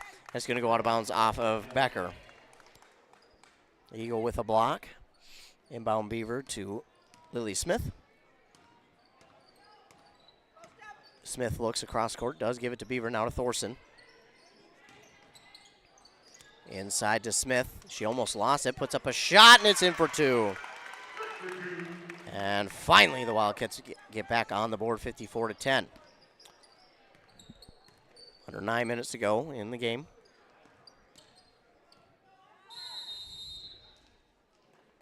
And we'll get the first timeout by Becker. They'll be left with 4. It'll be a 30-second timeout, so we'll keep it here. 54-10 is the score on that Embrace Orthodontics scoreboard. Becker leads over the Wildcats. And continue to try and get you an update from games going on WCMP, of course, over on 100.9. Bram and Ogilvie girls going at it. That is for second place in that conference. Over on 106.5 FM, Pine City and Chisago Lakes boys going at it. Second period, no score. That's a good one over there at the Civic Center, the 25th anniversary of the Pine City Civic Center tonight. So, good game so far, no score. Becker comes with the ball out of the timeout. It's Denny with it. She'll try to give it near side to Hausman, but it is too high on the pass, and Wildcats have it. Smith will inbound to Beaver, and Beaver up the court with it. Gives it near side to Cooksley. Cooksley trying to find that lane to the basket. Driving. Shot is up and just short. But she draws the foul, and she'll go to the line to shoot 2. Third team foul on Becker. This one's going to go against Brown, her first. And Cooksley at the line to shoot 2.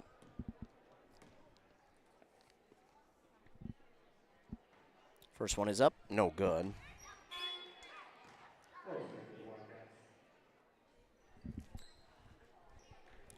Thorson out, in is Larson.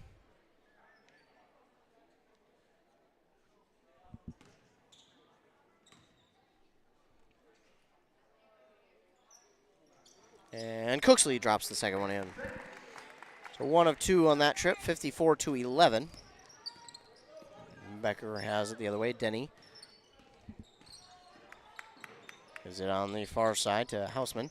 Inside to Anderson, now to Kinney. Kinney, far side, a 3. That's no good by Hausman, rebounded by Cooksley. Cooksley will give it to Lily Smith. Smith wanted Larson, I think, but unfortunately just got open too late. Cooksley will go inside to Eagle. And Eagle, through some traffic, drops it in for 2. Whoops. 54-13 with under 7 minutes to go. Hausman will go all the way across the court here to Kinney. That 3 is no good. Oh, my goodness. Jess Brown stuck her hand out there and got the rebound. Ball is up for grabs. Somehow Becker holds on to it.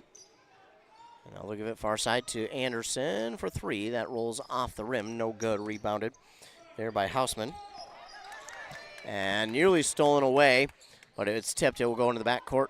And because it was tipped, it won't be an over and back for Becker. He'll give it near side Houseman. Houseman pulls it down. H to shoot. Shot is no good, and it will go out of bounds. And back to the Wildcats. We'll get a couple more substitutions in, at least new substitutions for the first time here tonight. Looks like 34, 35. Yes. So 34 and 35 are in for the first time here tonight for Becker. We'll get you those names. It's Lauren Peters, 34. And then that ball goes out of bounds for the Wildcats in the offensive zone, as Leeson couldn't hold on to it. 35 is Ella Tashida.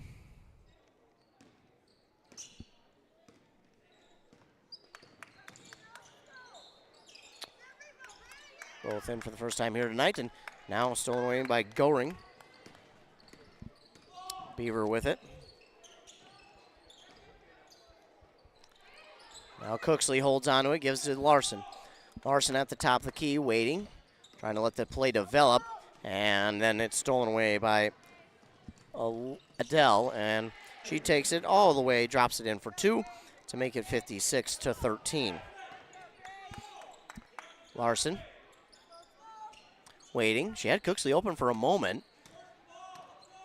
and now trying to start something. Spin move, gives it to Cooksley. Cooksley's going to hold on to it, trying to drive near side. As Leeson was open, pass a little bit behind her, thrown at the basket, no good. Adele with the rebound for Becker. Adele gives near side, Murnack for 3. That's good. Oh, you can't leave her alone. Can't leave anybody from this Becker team alone from 3. They're going to convert those more times than not. 4.5 minutes to go, 59-13. Larson picks up her dribble, gives it over to Cooksley. Cooksley gets by one defender. Going to drive inside. Nice move. Can't drop it in. Good move nonetheless by Cooksley, but just couldn't get it to fall back the other way. I think Reckelberg was fouled. She'll go to the line and shoot 2. It is Reckelberg. Claire Beaver will pick up her first foul, team's second. And again, it's Reckelberg at the line to shoot 2. First one is good. 60-13.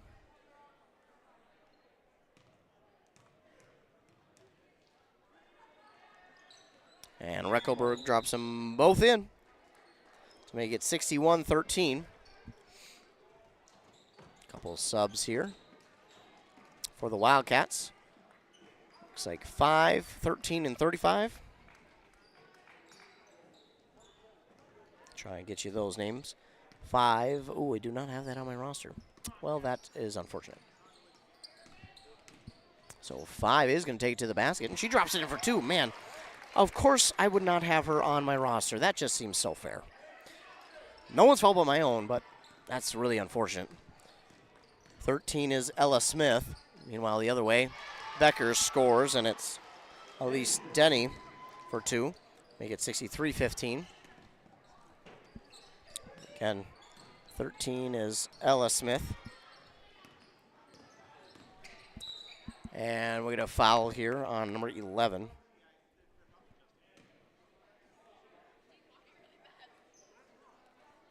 And she drew the foul. I think they got Denny for the foul for Becker. 11 is McKenna Fritzke. This ball stolen away by Lena Rinkler for Becker. Getting more substitutions for them. Don't have room on my stat sheet. A 3 is no good. And fight for the rebound on the far side, but it's going to be rebounded by Ella Smith. She pauses, gives it to 35 for 3. It's no good. Rebounded by 5. 35 is Ruby Anderson.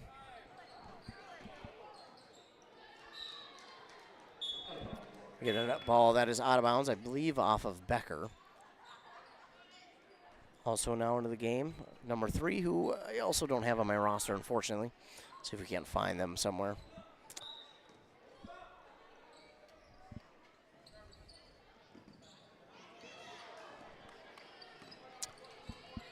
So under a minute and a half to go. Wildcats have it. Ella Smith gives over to Fritzke. She tried to throw it at the basket because the shot clock was getting to 0, but did not get it there, and it will go back to Becker. 1 minute left here in the game, 63-15. We're heading closer and closer to a final. Bulldogs have it. I'll give it here to Peters. 2 is no good. Rebounded there by Fritzke. Fritzke wanted to go to Ella Smith, but the angle was cut off. Now she'll go inside, and unfortunately, falling was number 3. She gets up laughing, though, but it is going to be stolen away on the other side. Now back by the Wildcats, and a long 2 is no good. This ball going to be out of bounds. It will be Wildcat ball. They'll get one more shot off. 13, 12, 11. They'll get one more shot. Fritzke now to 25. That shot is no good. Again, don't have 25 on my roster. This ball is rebounded and knocked out of bounds, and that will be it. So the Wildcats fall here in the second game of the doubleheader for the girls, 63-15. We will take a commercial break, come back, do a quick recap, and get you on your way here on Hey there, sports fans. Hey there, sports fans. Pro Shop in Pine City, and we have a Lee's Crazy Sale going on. It's time to gear up for hockey, basketball, wrestling, or volleyball equipment, as it is all 20% off. That's right, 20% off all your favorite hockey, basketball, wrestling, and volleyball equipment. Whether you're a beginner or a pro, Lee's Pro Shop has everything you need to take your game to the next level. So don't wait. Stop by Lee's Pro Shop today. Save big on your favorite sports equipment. Hurry in for Lee's Crazy Sale. Lee's Pro Shop, where the passion for sports begins. A&W Restaurant Pine City is still making fresh root beer, that signature item since 1919. It's still made fresh and on-site with real cane sugar and a blend of secret ingredients. It doesn't get any better than this. Their world-renowned A&W root beer is a classic treat, and they can top it off with creamy vanilla soft serve to be known as the famous A&W root beer float. Now that's smooth, tasty, and refreshing. An American iconic A&W root beer float. It never tasted so good. A&W Restaurant Pine City. Come grab your root beer float today. Untangling your headphones, finding the right remote, saying goodbye to your favorite shirt that hasn't fit in 10 years. Why are simple things sometimes so complicated? Thankfully, with Auto Owners, insurance doesn't have to be one of them. Auto Owners works with independent agents who live in your community and answer when you call, so you can worry about more important things, like finding a new favorite shirt. That's simple human sense. Contact your local auto owners agency, Pine Insurance Agency at pineagency.us today. Back here on 95.5 FM KBK, the Lady Wildcats fall to Becker in the second game of our doubleheader, 63-15. Take a look at the stats here for this second game. For the Bulldogs, leading the way was Anderson with 18, 16 for Adele, then 11 for Murnack, 9 for Reckelberg, 5 for Stash, and then 2 for both Brown and Denny. Rebound-wise, Tess Brown led them with 7, 6 for both Adele and Anderson, 5 for Reckelberg. They had 24 steals and plenty more turnovers. They probably had close to 40 turnovers, or takeaways, rather, from Chisago Lakes. They had 5 blocks. They were 7 of 8 from the free throw line and had 8 team fouls. On the other side for the Wildcats, leading the way with 6 points was Goring, 3 for Cooksley, then 2 for Eagle, Lily Smith, and again the unnamed player at number 5. I could not find her name, so I apologize, number 5. You got in and I didn't get to call your name, and I greatly apologize. One of the biggest things is I know people tune in to hear their kids' names, and when they're not on the roster and I can't find them, I hate it because I feel so bad because they deserve to have their name on the radio. So we'll continue to try looking for that name. But continuing on, leading the way rebound-wise was both Goring and Larson, each with 6 and then 4 for Asleason. They had 5 steals, 3 blocks. They were 0 for 1 from the free throw, 1 of 2, from the free throw line. And they had 5 team fouls. So that is going to do it here for the doubleheader at Chisago Lakes High School. Both the boys and girls fell. The boys fell to Becker 82-55. The girls fell 63-15. And it's, again, an unfortunate way for a doubleheader to go, but a learning experience for both teams as they will try and grow from this and try and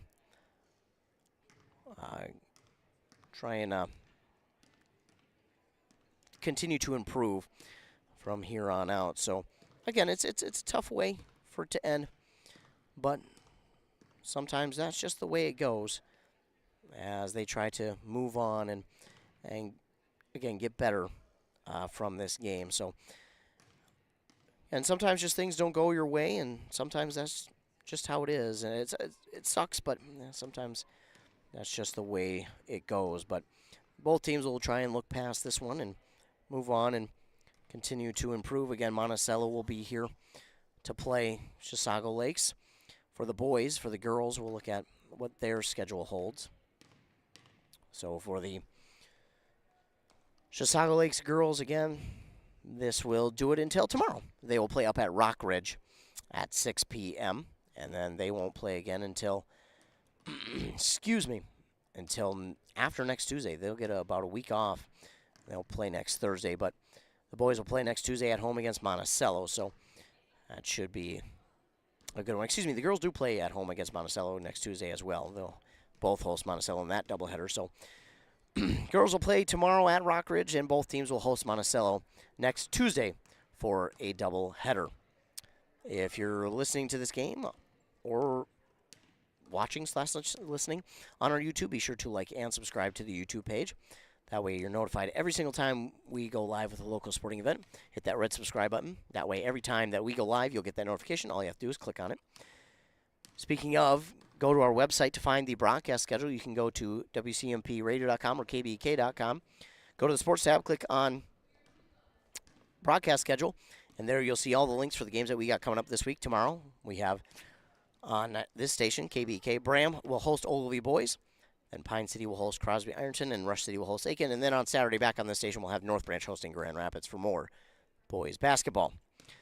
Again, great way to keep up to date with all things local sports is not only our website, but our morning show on 95.5 FM with Rockin' Robin Riley at 7:30 and 8:30. Then over on 100.9 FM with Josh Ramirez at 7:45 and 8:45. That's when you can catch your local sports updates. We'll talk this game, all the other games going on in our local listening area, plus some regional and national sports as well. I already told you about our websites, but you can catch more than that there. You can catch some interviews with head coaches, some interviews with players, articles from games that we've been at to recap those games. Plus, stay tuned to our social medias, our Facebook for both stations, our Instagram for both stations, plus our Twitter at WCMP Radio for all things local sports. Again, breaking sports news, LOI signings, broken records, coaches, retiring coaches being hired, players, and just all things local sports with our social media. So like, subscribe, follow, whatever you got to do to stay tuned to our local sports. Again, the final here in the girls' game of the doubleheader, the Wildcats fall to the Bulldogs 63-15. The boys fell to the Bulldogs 82-55. Thanks so much for tuning in. I appreciate you all for tuning in. Appreciate all the fine sponsors who sponsor this and every other broadcast that we do. Of course, if it weren't for them, we wouldn't be able to be out here. And I'll remind you to be kind to everyone. You never know what someone is going through, and your kindness could truly make their day. It costs nothing to be nice, so we all need to be a little bit nicer. Again, the final here in the girls' part of the doubleheader, the Wildcats fall to the Bulldogs 63-15. Thanks so much again for tuning in. Have a great rest of your night, and stay warm.